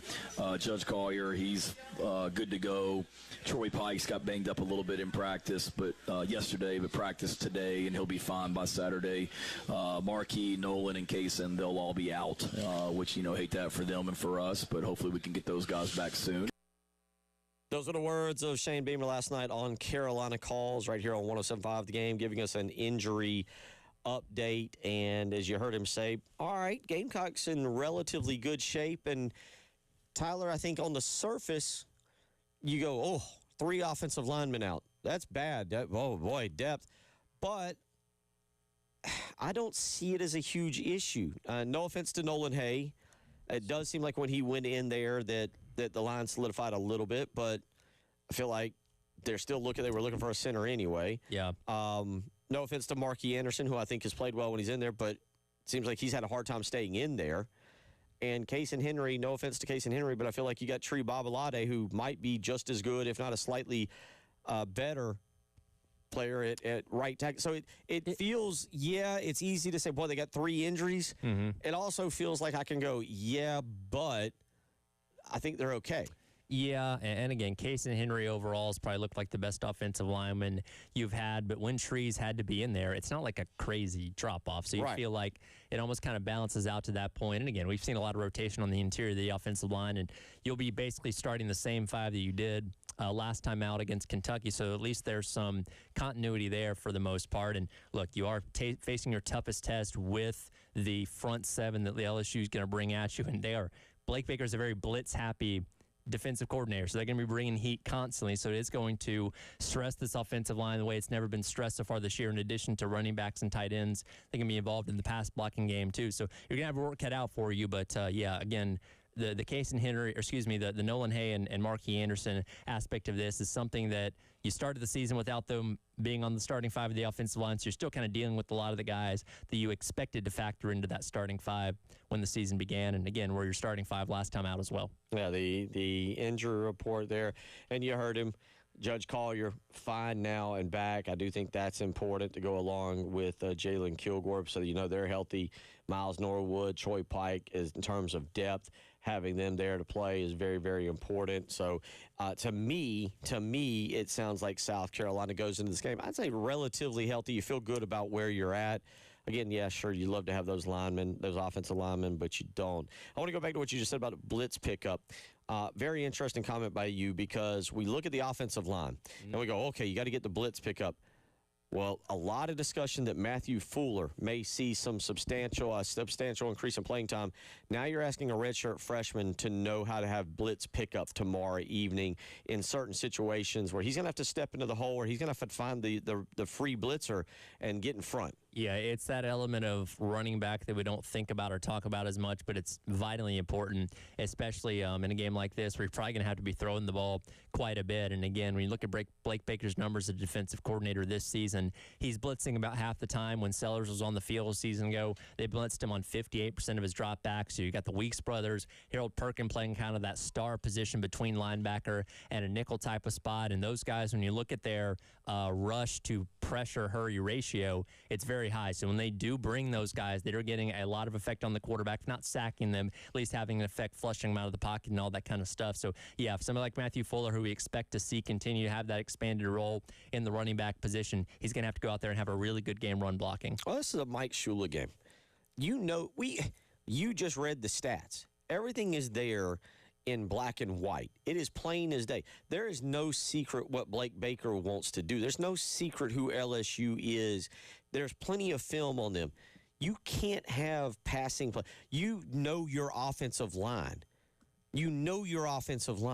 Tomorrow night, you cannot go out there and have plays drawn up where Lenore Sellers is having to take a 3 or 5 step drop and hold the ball for 3 to 4 seconds and make 2 reads. Yeah. You've got to recognize this is a game with quick slants, with throws out to the perimeter, maybe some pop passes to try and take advantage of that. Like, you cannot, if you're going to throw a deep ball, it's basically, hey, Nick Harver, Vandrevius Jacobs, whomever, or run down the field, Lenore's take a 3 or 5 step drop and let it go. I fully expect, especially on the opening drive, we're going to see those runs up the middle be attempted because Shula loves that. And on the first drive, okay, fine. You're feeling it out, seeing if it pops, that's fine. But if it's not working, I don't want to see that continue to. I don't want to see him continue to go back to that bag as the game goes along, because again, it kind of tells you early on if it's going to work or not. And yes, like you said, the short stuff, slants, screens, those kind of things. Getting your slot guys, your running backs, your tight ends involved in the short passing game may be the key to kind of supplement what you might not be able to do on the ground against a very good and very stingy rush defense that LSU has. Well, it's kind of a prove it moment because I feel like the answer to that is they're going to run up someone's rear end. Like the linemen there in the middle, be careful. Faison, Fuller are coming up right behind you. But, South Carolina is just tomorrow night offensively is the big key on that. One of the keys is running the football. And, Captain Dave, this is clip number 10 from last night. This is Shane Beamer during Carolina calls talking about running the ball. You're right. That last drive was awesome. Hopefully we can continue to build on that Saturday night in Louisiana, the way we finished the Kentucky game, running the ball in the whole fourth quarter successfully. But, yes, we need to be able to mix it up. And we've tried. I shouldn't say tried. I mean, we've attempted to get the ball outside a little bit more. I mean, we implemented some outside zone against Kentucky early in the game, and then found some downhill things that were working for us. But we've got backs that I like that can get the ball downhill. They're downhill runners, but they're good in space as well. So we need to continue to find ways to get them the ball in the running game and the passing game, and mix up the schemes that we're using offensively in the running game to be able to get them involved. There's the thing. Mix up the schemes. That's what you just said. Don't want to see them running it right up the rear end of the offense, of the 3 interior linemen. Mix up the schemes. By the way, I'm looking at Pro Football Focus. They do not have Matthew Fuller registering any pass blocking moments so far this year in terms of true pass sets. So a new opportunity for him if he's going to continue this expanded role, as the running back, with this team coming up tomorrow. And based on his performance against Kentucky, I would imagine that to be the case. But, yeah, the definition of insanity is doing the same thing over and over again and expecting different results. You have to come in with a different mindset and game plan on offense if you want this to work against the toughest defense you've seen so far this year. I will say one aspect of this that does give me a little bit of hope, because we saw Sellers run the ball pretty effectively against Kentucky, and I get it. Kentucky's not a good team. That defense isn't very great either. Trinidad Chambliss did have some success on the ground. Ran for about 67 yards against LSU a couple weeks ago. Some of those scrambles, some of those true kind of design quarterback runs. So I'm hoping the momentum from the Kentucky game carries over here. What I think you're hoping for, to go to your point, that this plays out like the Texas A&M game last year. Yeah. Because okay, we're worried. We are worried here about the LSU team blitzing and getting free runners at Lenore Sellers. Texas A&M did that. And what was the number last year? 10 broken tackles, 14 broken tackles. How many guys did he dump over his shoulders? Something ridiculous. And so what happens is, and LSU will play a lot of man in this situation in the blitz. All right, you get by that tackle, there's free room in front of you. That's where Sellers really, truly does excel, and this is where South Carolina, I get a little agitated with it. You don't put your guys in necessarily one-on-one situations, whether it's out on the perimeter or wherever. But you're giving Sellers in situations one-on-one, basically. Like your offensive line's hoping to block. Now you got a free rusher coming because they don't pick it up. Yeah. And it's, hey, one-on-one. Sellers has got to make that guy miss. He did it against Texas A&M last year, and what would happen is the offensive line was being speed bumps just enough that they had their guys, and then off-ran Lenore Sellers to make things happen. Same thing happened in the Clemson game. You go back and you look, he would break out. He would make 2 or 3 guys miss, and because the other team was in man-to-man, there was nobody there just kind of spying him. And, again, going back to him kind of re-emerging in the run game against Kentucky, you saw him play with that kind of confidence that he had a year ago, where through the first 4 games of the season, we saw him be very hesitant, which is why he was taking some of those really bad sacks and losing ground, where it's almost he's kind of overthinking it to a degree when the protection breaks down and he's not just relying on his athleticism. Or, again, I hope that Kentucky game kind of reignited that hope inside of himself before we see that coming up tomorrow, because I do think that's going to be a big factor if Carolina's offense is going to be able to move the ball against LSU.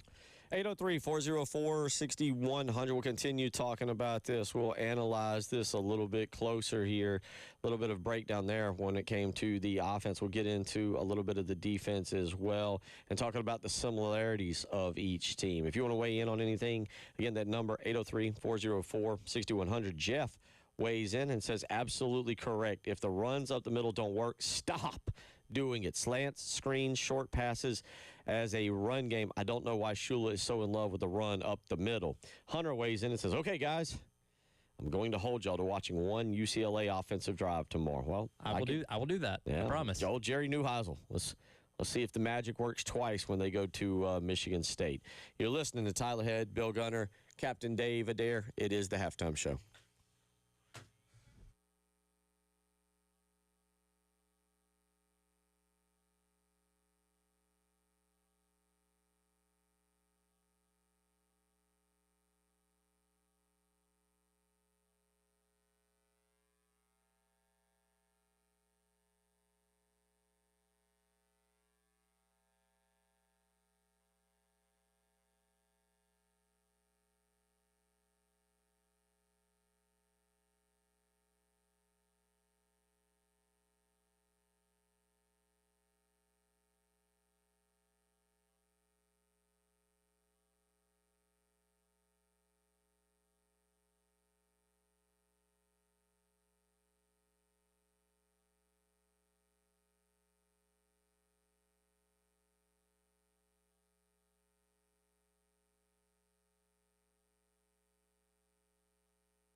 Yeah, you're exactly right. When you in the SEC, and especially when you go on the road, like you got to go take it, and you can't beat yourself. And tonight will be, or Saturday night will be no different. Really impressive team. Obviously, Coach Kelly does a great job as their head coach, and they've got weapons everywhere. They were a good team last year, and then they went out in the portal and really brought in some impact guys in the portal on offense and defense and special teams. You know, we've been talking about Barryon Brown, the returner. I wanted to file an appeal that they got him. How did that happen? I don't know. We've been talking about him as a returner at Kentucky for the last few years. And now he's a returner at LSU. So they've got weapons everywhere, well coached, talented team, and coming off a tough loss to Ole Miss, but really impressive watching them on tape. And it'll be a big challenge for us on Saturday night. But our guys are excited to go compete. Words again of Shane Beamer last night on Carolina Calls, giving us his view of LSU. And Tyler, yeah, the thing about LSU, likely, if you lined everybody up side by side, LSU's lineup, LSU's roster really doesn't take a back seat to anybody nationally. Now, they haven't put it together. The offense has been underwhelming. Garrett Nussmeier may be banged up, but I think that to me is what scares me the most. Is it feels like to me they're due for a breakout game. And I know we are jaded here. I know we are scarred. We've seen 4 years of a run game not really be able to get it going. So you're kind of like, why would it get going tomorrow night? Whereas I look at LSU and be like, they're kind of due for a breakout game to get things going. Especially coming off of a bye. And again, the conversation all week, or the last 2 weeks, has been the health of Garrett Nussmeier, who, again, didn't do really much of anything from an actual practice standpoint last week as he's trying to heal that oblique strain. So how's he feeling this week? Again, we talked with Brian Edwards earlier about the line moving, so that kind of tells me that some people in the know are getting some information out there that maybe he's a little bit closer to full health than he was even a couple weeks ago. So it does give you concern that this could potentially be their breakout game where they look like the team they were supposed to be the entire time. Let's hear Shane Beamer last night, because you're talking about it, maybe Garrett Nussmeier getting a little bit healthier. This is Shane Beamer focusing strictly on the LSU offense and what he's been seeing from them. Well, one, you're exactly right about Garrett Nussmeier. I mean, he's a really talented quarterback, and you go back and watch our game against them last year, their final drive. I mean, he makes a throw over in their corner over there where their fans are about the 5-yard line. That's as good a throw as we saw all season from any quarterback. So he's a talented guy. I think he's been a little banged up. I'm sure the off week did him well to get rested. They lost a lot of players. I mean, we lost 3 offensive linemen on the interior. They lost a first-round draft pick at offensive tackle and a third-round draft pick at offensive tackle. So they've got a lot of new faces, and then they've had some injuries on the offensive line. But running back was hurt against Ole Miss. We know what he did against us last year. So they're healthier. They continue to get better. They easily could have beat Ole Miss and didn't. But when I watch them on tape, I see explosive receivers that were there last year, and some that have come in the transfer portal. A new tight end that's come in the transfer portal. Big physical offensive line. A running back that returned, and a quarterback that's really, really talented that's playing well this year too. I think this is an instance where you're obviously not just showing one game's worth of tape on anybody, but you might be showing just as many clips of Nussmeier from a year ago as you are from this year, because again, there's a 9-day difference between what he was doing, especially with throws down the field a season ago, saying, hey, don't forget what he's capable of. I know he hasn't shown you as much this year, but this is what this guy's ceiling is as a passer, and he could do that to us on Saturday. Yeah, I mean, obviously you just heard Shane talking about it from last year. They know, and they're capable. And look, I'll say again, I think South Carolina's got a true winner in Clayton White. And I think what Clayton White has continued to do with that defense, and that's a big thing about tomorrow night, to me, is this defense, is the South Carolina defense taking a step forward. You're probably as healthy on defense as you've been truly all year. And that's important, obviously, from the standpoint, but not only are you as healthy, you're now more experienced. Guys like Gabriel Brownlow Denley. Thank you. GBD. Yeah, has played significant snaps and is now understanding what they want in a game. J.O. has now played more significant snaps and is learning and is a lot better. Fred Johnson has learned what it's like to have the lead role there as a linebacker. So you've got guys who were young pups going into the game, into the Virginia Tech game, that have played a lot more. Monkel Goodwine has had to learn what it's like to be a starter and play more significant starts. Brian Thomas Jr. has really come along there, now tied for the team lead in sacks with 3. I expect this. It would be a real disappointment. It'll be a real disappointment if LSU. Now, I will say this: it's just how South Carolina's defense plays. Yep. I do expect LSU to have some success moving the football. Oh, sure. Yeah, no doubt. Not just because they're good. That's just how South Carolina's defense kind of plays. But what I expect is South Carolina inside about the 25 to bow up and maybe force some field goals. Yeah, you want to try and lock them down. We went over the stats earlier. This is an LSU team that's not really great when it comes to scoring once they get down in the red zone. He ran off some of those names there, out some more into the mix where, look, we know what Dylan Stewart is. We know what he's capable of. Brian Thomas Jr. has done a really good job filling that other role on the other side of the line. In the past couple games, you've seen guys like Desu Mayazulu, seen guys like JT Gear come along and look really solid in that edge room where you have a good solid rotation there. You're getting Judge Collier back on one side of the field. Brandon Cisse playing like one of the best cornerbacks in all the SEC. Jared Kilgore's to come along really well and had the big pick 6 last time out against Kentucky. So you feel really good about what you're capable of on defense to hold what has been a struggling offense at bay to hopefully prevent them from having that breakout game their fans have been waiting for. And for South Carolina to win, I'm trying to go back and forth. Which unit has to be stronger? Obviously, you want both to be really strong. Which unit has to be stronger, offense or defense for South Carolina? I think it's defense for me, and this will be one of my keys a little bit later on when we give our final thoughts and everything. I think you're going to have a non-offensive score to win this game because I haven't seen enough out of the offense to feel that they're capable of breaking that 20-point barrier, which is what I feel like you're going to need to win this game. I think either defense or special teams, it's easier to get a score on defense than it is on special teams. I think they're actually going to have to put points on the board for you to win this game tomorrow. The other thing I do question, South Carolina had success last year.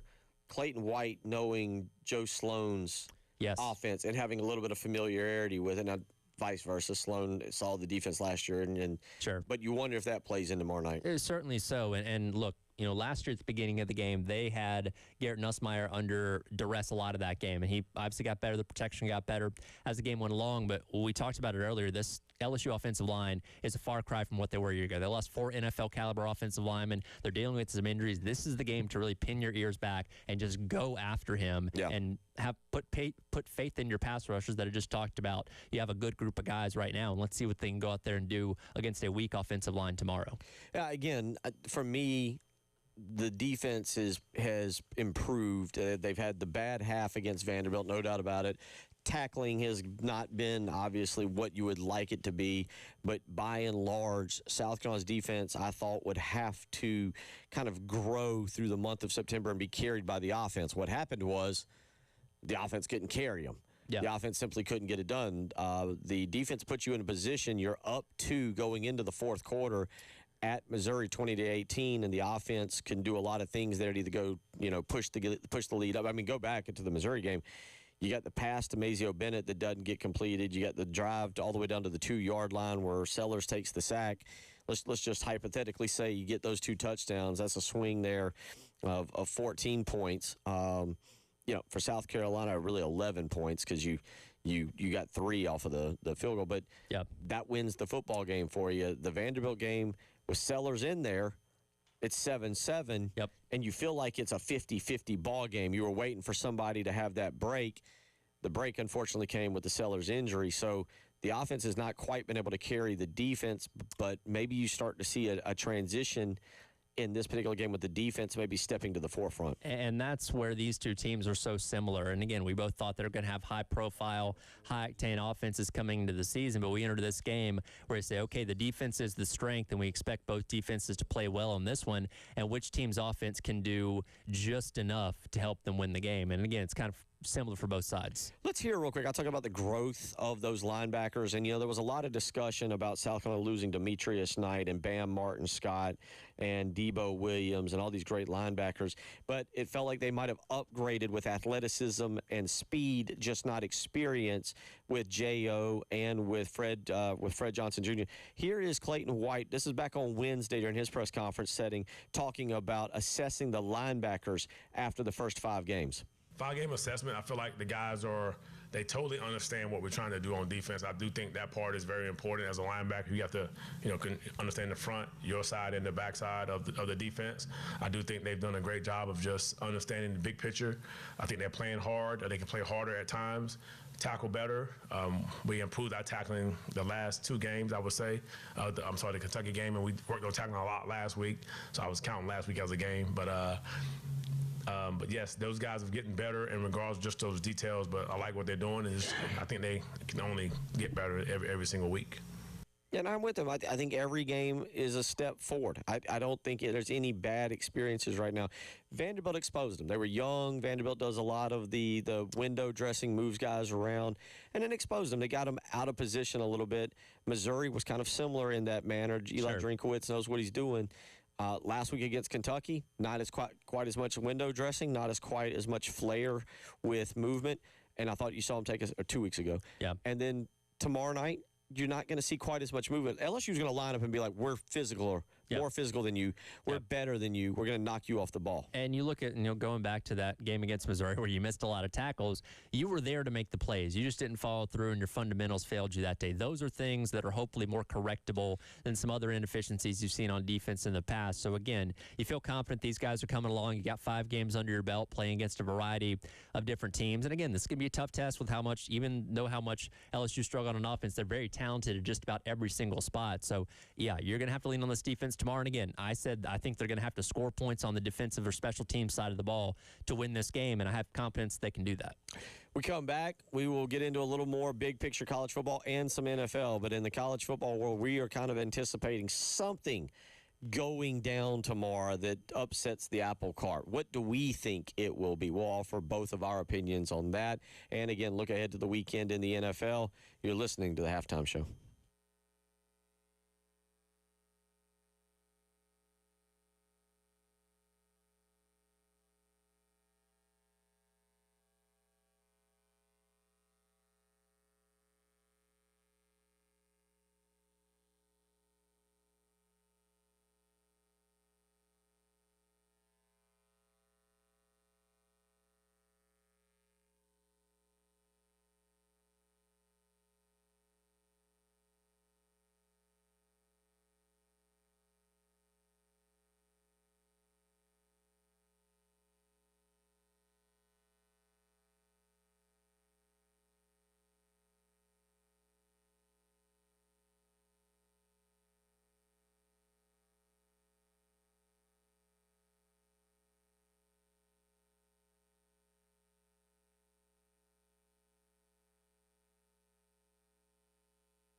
Slowly coming to the end of a fun week here. Fair week, by the way. That's right. Fair game next weekend. Yeah, or fair, I shouldn't say fair week. Fair week's really more next week, but the fair has gotten underway down there. Yeah, I have not visited the fair myself since living here. Okay. My wife is going to make it a point to take me this time. I got to find the right day where it's not too crazy. Any suggestions? We'll figure something out. Let me kick around an idea because you need to go, unfortunately, for both of us, and more so for you because you're 9 to 3, you need to go during the day. And it might be something where we need to send our roving reporter out there. I'm serious about this. Yeah. You know, you go out there and you get a phone, and if it's your first experience, we send you out there because you have the fair food, and we get some call-ins from you. I have tried the donut burger. My wife brought it to me one time because her job sent her out there when she worked for the news a couple years ago, and it was cold at that point in time. So I'd like to experience nice and warm. Get the full experience on it. We might have to. I mean, you're a busy dude, but let's let you have a little bit of fun. Let me see if we can swing something to get you out there and do a roving live reporter because a lot of people listening, myself included, we take that fair for granted. I've been going, and it's a lot of fun. Yeah. They've jacked up the prices. It feels like you're going to the fair of Nashville's or Nashville of the fairs. But, the fair food over there, it's a lot. Look, we'd all die if we ate it, 13, 14 straight days. Yeah. But, you go out there and get it once, man. You have a good time. So we might have to, because you can go do something. I think somebody can correct me if I'm wrong on the text line. I think we could send you and your wife out there between 12 and 2 or 11 and whatever. And you go out there and you pay like $10 to get in. Okay. But as long as you leave, it's kind of like you're going for lunch. Okay. As long as you leave by 1, you get your $10 back, and you're basically going in there for lunch. Neat. Okay. So let's see what we can do and get something together. Get a live reporter out there. Get Tyler Head out there. 803-404-6100. If you got a fair feel, we'll do fair foods next week. We'll give you a weekend to with both Clemson and South Carolina on the road and playing night games tomorrow night. Maybe a lot of you can get out to the fair tomorrow and enjoy a good corn dog, maybe some fish fries or something like that. Get a big old turkey leg. Look like you're at some kind of medieval event wandering around with a turkey leg. All right, let's start with the college game for a second. All right.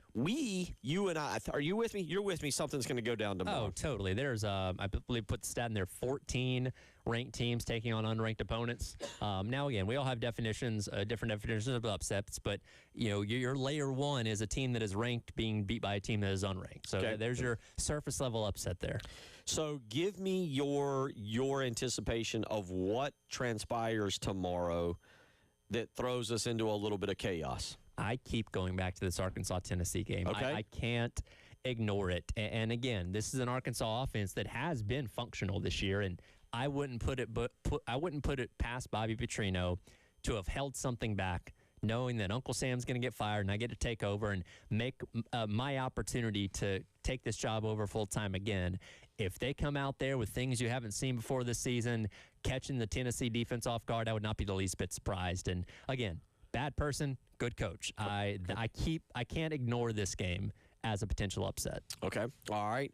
So I don't know if this counts as crazy, but we would agree. And you said this earlier. You hit the nail on the head when you were talking about Ahmad Hardy running against the Alabama defense.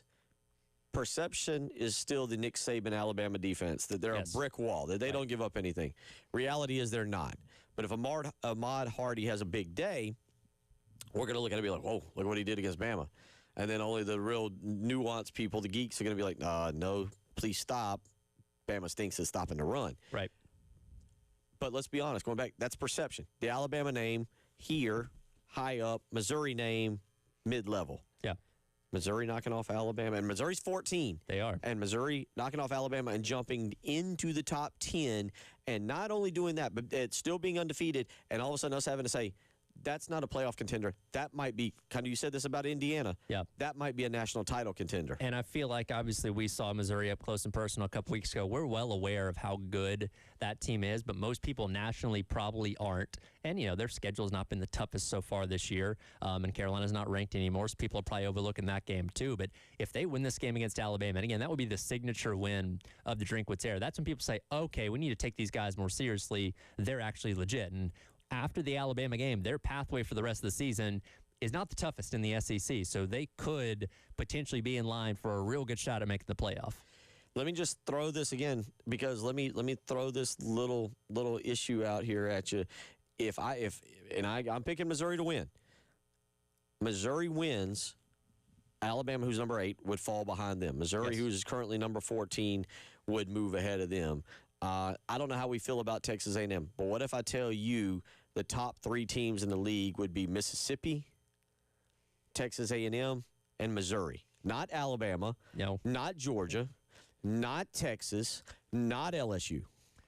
That would have definitely thrown some people for a loop in the offseason. Even a team like Ole Miss that we know is talented, but like we focused so much on what they had last year. Like, man, this is the team that's going to take it all the way and maybe have a shot at the national championship that, of course, missed the college football playoff. And there was hype around Austin Simmons, but I think people saw this as, okay, this is the year where maybe Ole Miss goes 8-4, takes a step back and kind of resets for 26 and beyond. But they, especially now that Trinidad Chambliss is their quarterback, have been playing some really, really good football. And yes, those other teams, nobody would have suspected them to be up in that mix either. And much like Ole Miss, we thought with the loss of Brady Cook, Luther Burden, Theo Weiss Jr., the running backs they had a year ago, we thought Missouri was in for a down year. And once again, they just went out there and reloaded. The other thing that I think is going to happen tomorrow, and this I think is going to be chaos because we've written them off. They're awful. They can't block anybody. Arch Manning's totally overrated. The Warby Parker glasses are awful. Don't ever buy those. If you see what they're doing for him. If Texas wins, Texas is in the college football playoff hunt and now has a signature victory, and now we have to question Oklahoma. Yeah, and that's how much things can swing from one week to the other in the SEC. And, again, they got their work cut out for them, but nothing is out of reach for Texas as of right now. They do have to be pretty much perfect down the stretch to avoid having that third loss, but their season's not dead in the water yet. Now, what I've seen out of them, I don't believe they're going to win this game, but if they do, then yeah, they're right back in the rankings, they're right back in the mix, and we're saying, okay, well, they just had a slow start to the season, but they're hitting their stride now.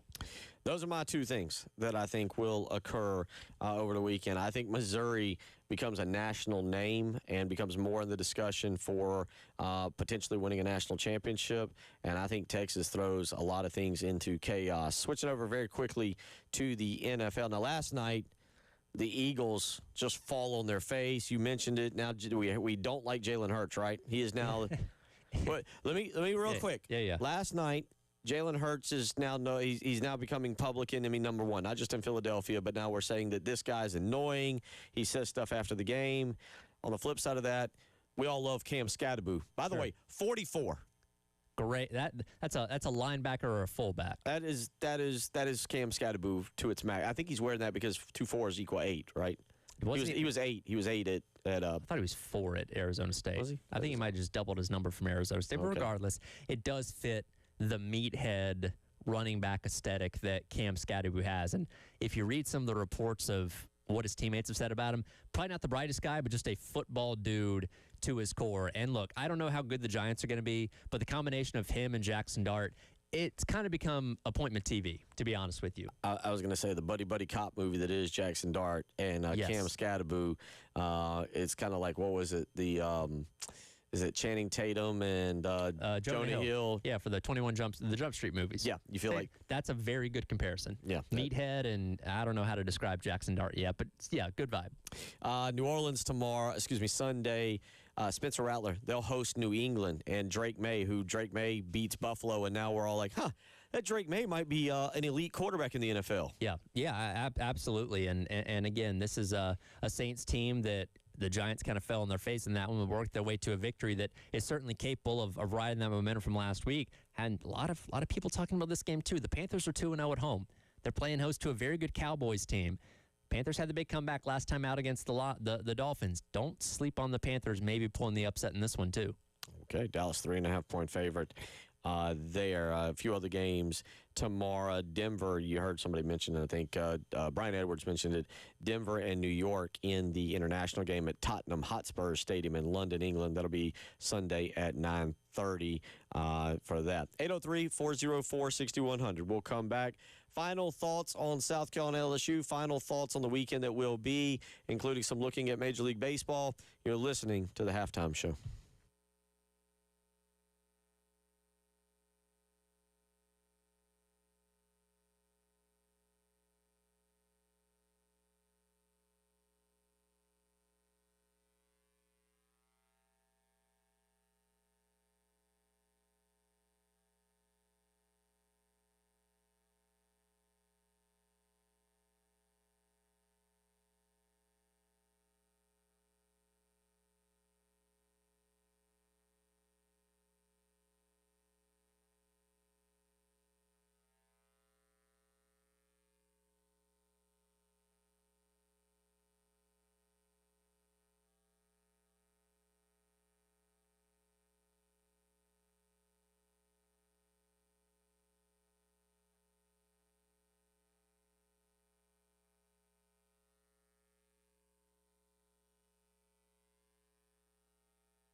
wrapping it up.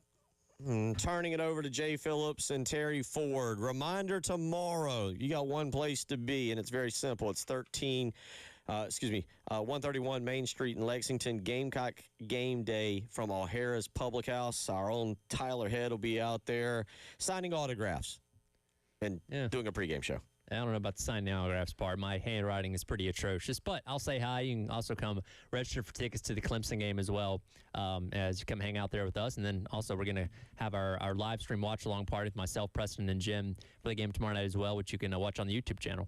So you got that. Yeah, swing by tomorrow, 2:30. Gamecocks game day live from O'Hara's Public House out in Lexington. And have yourself some smoked wings, plenty of TVs, craft beers, all kinds of good times. It's going to be a phenomenal day. Honestly, get there a little early because you can catch the second half of Illinois, Ohio State. You can catch the second half of Alabama, Missouri, UCLA, Michigan State. Yeah. Florida State, Pittsburgh. Yep. It's going to be a good early. And then you can hang around for the 3:30 Oregon, Indiana game as well. Yeah, it's one of those days where in my route, which I have a short drive to downtown Lexington, the couple minutes there, a couple minutes back home, and then my drive to the station here, I'm going to be worried about what I'm missing because the day is so loaded with so many great games. So get out there tomorrow and hang out with the gang. 2:30 over at O'Hara's in Lexington for the Gamecock game day live from O'Hara's Public House, 131 Main Street in Lexington. All right, let's start tonight. Couple predictions here. We're going to hold ourselves accountable unless we miss them, and then we totally forget about this segment and we burn the tape. Well, it's not our fault. It's the players and coaches that screw up. Excellent point. Excellent point. We're never exactly wrong. The players and coaches didn't listen to us accordingly. Seattle and Detroit. Tyreek Skubal on the mound for the Tigers. Game is in Seattle. Yep. The big dumper we're looking to see him get to the ALCS. Yeah, as you mentioned, that very few teams are able to hit off Skubal, but Seattle's one of them. So I like the matchup there. And obviously, I picked Seattle to go to the World Series, so I need them to pick up the win and keep the journey on going here. All right, so he's got Seattle taking that home. They would go on to face Toronto starting on Sunday night, which, again, goes to your point that you brought up earlier this week. You like how Major League Baseball does it. Hey, no time to sit around. No. You play on Friday, and you're going right in, to the next round against Toronto. Tomorrow night, 8 o'clock, all that great football taking place, and then buried in there, 8:08 tomorrow night on TBS. Chicago goes for the improbable, a 3-game run. I guess Detroit's doing the same, but Chicago goes for a 3-game run to knock off Milwaukee and to take on the Dodgers in the NLCS. Chicago's got some pitching issues they got to figure out. Who you going with here? Home team's been the advantage in every single one of these games, so I'll lean back towards Milwaukee in this one. All right, I'm with you on both of those. I go Seattle and I go Milwaukee. We're in agreement on those. All right, let's go to tomorrow's games and just real quickly shoot through these here and make sure we're all on the same page. Missouri and Alabama. You're going Bama. Yeah, straight up. Don't worry about the spread right now. I think it's going to be close, but it's kind of until proven otherwise kind of thing. You're going Bama. I'm going Missouri. That was a close one that we were discussing. Let's go to the 3:30 game. Another one that's just 7.5, but we'll see what happens. Indiana, Oregon. Indiana pull off the upset, or does Oregon win? Again, until proven otherwise, I got to ride with Oregon. I do think Indiana can make this a fun game, though. Okay. Oregon cover? 7.5. Score late. Score late. Give me Indiana to cover the spread, but Oregon to win. Oregon to win. Other 3:30 game, Oklahoma, 1.5-point favorite. Now, I remind you, we both said that the Oklahoma defense, we feel like it's going to just chew up and spit out Texas, but that line's still only 1.5. Texas is loaded with talent. Arch Manning, it feels like he's due for a breakout game. I don't know when it comes. They're coming off the loss to Florida. I'm taking Texas. I'm calling the second big upset. I don't know if Missouri's a huge upset, but I'm calling Texas. Where are you going? I get the hype around Texas and why they can win this game. Again, that Oklahoma defense is so good, though, and I think they're going to make Arch Manning's life miserable in that game. I can't bet against defense in this one, so I got to go Oklahoma. Tyler's big upset tomorrow might come at about 4:15. Bobby Petrino is back in the saddle, back on the motorcycle. Arkansas goes to Knoxville to take on number 12 Tennessee. The line I'm on ESPN.com. When we did this within the last hour, ESPN Bet had it at -11.5. I have now refreshed it. It is down to 9.5. Everybody's riding the Arkansas train. Tyler Head is turning bettors left and right. Vegas is listening to the show intently. This season has proven nothing's impossible at all. This season, if UCLA can beat Penn State, no reason why Arkansas can't beat Tennessee. You calling it? I'm calling it. Okay, upset of the week. There you go. Let's go to tomorrow night. Georgia-Auburn. Georgia's a 3.5-point favorite. You got Georgia on upset alert. It's going to be a tight game. It's going to be a game you got to sweat out. I think Georgia's still the better team and wins in the end. I'm with you on that. I do think Georgia actually kind of wins convincingly. All right, real quick. Chestnut Hill tomorrow night. Clemson, 14.5-point favorite against Boston College. Clemson kind of recovered against something called North Carolina and Bill Belichick 2 weeks ago or last week. What do you got? These are the get-right games. I don't think Clemson should have any problem here. Boston College gives them a better game, but Clemson wins. You've given your South Carolina pick? I have earlier, 23-20 South Carolina. Wow, homer. I had LSU winning this game from the get-go back in August. There's nothing that's changed my opinion of that, unfortunately. I'd rather be right.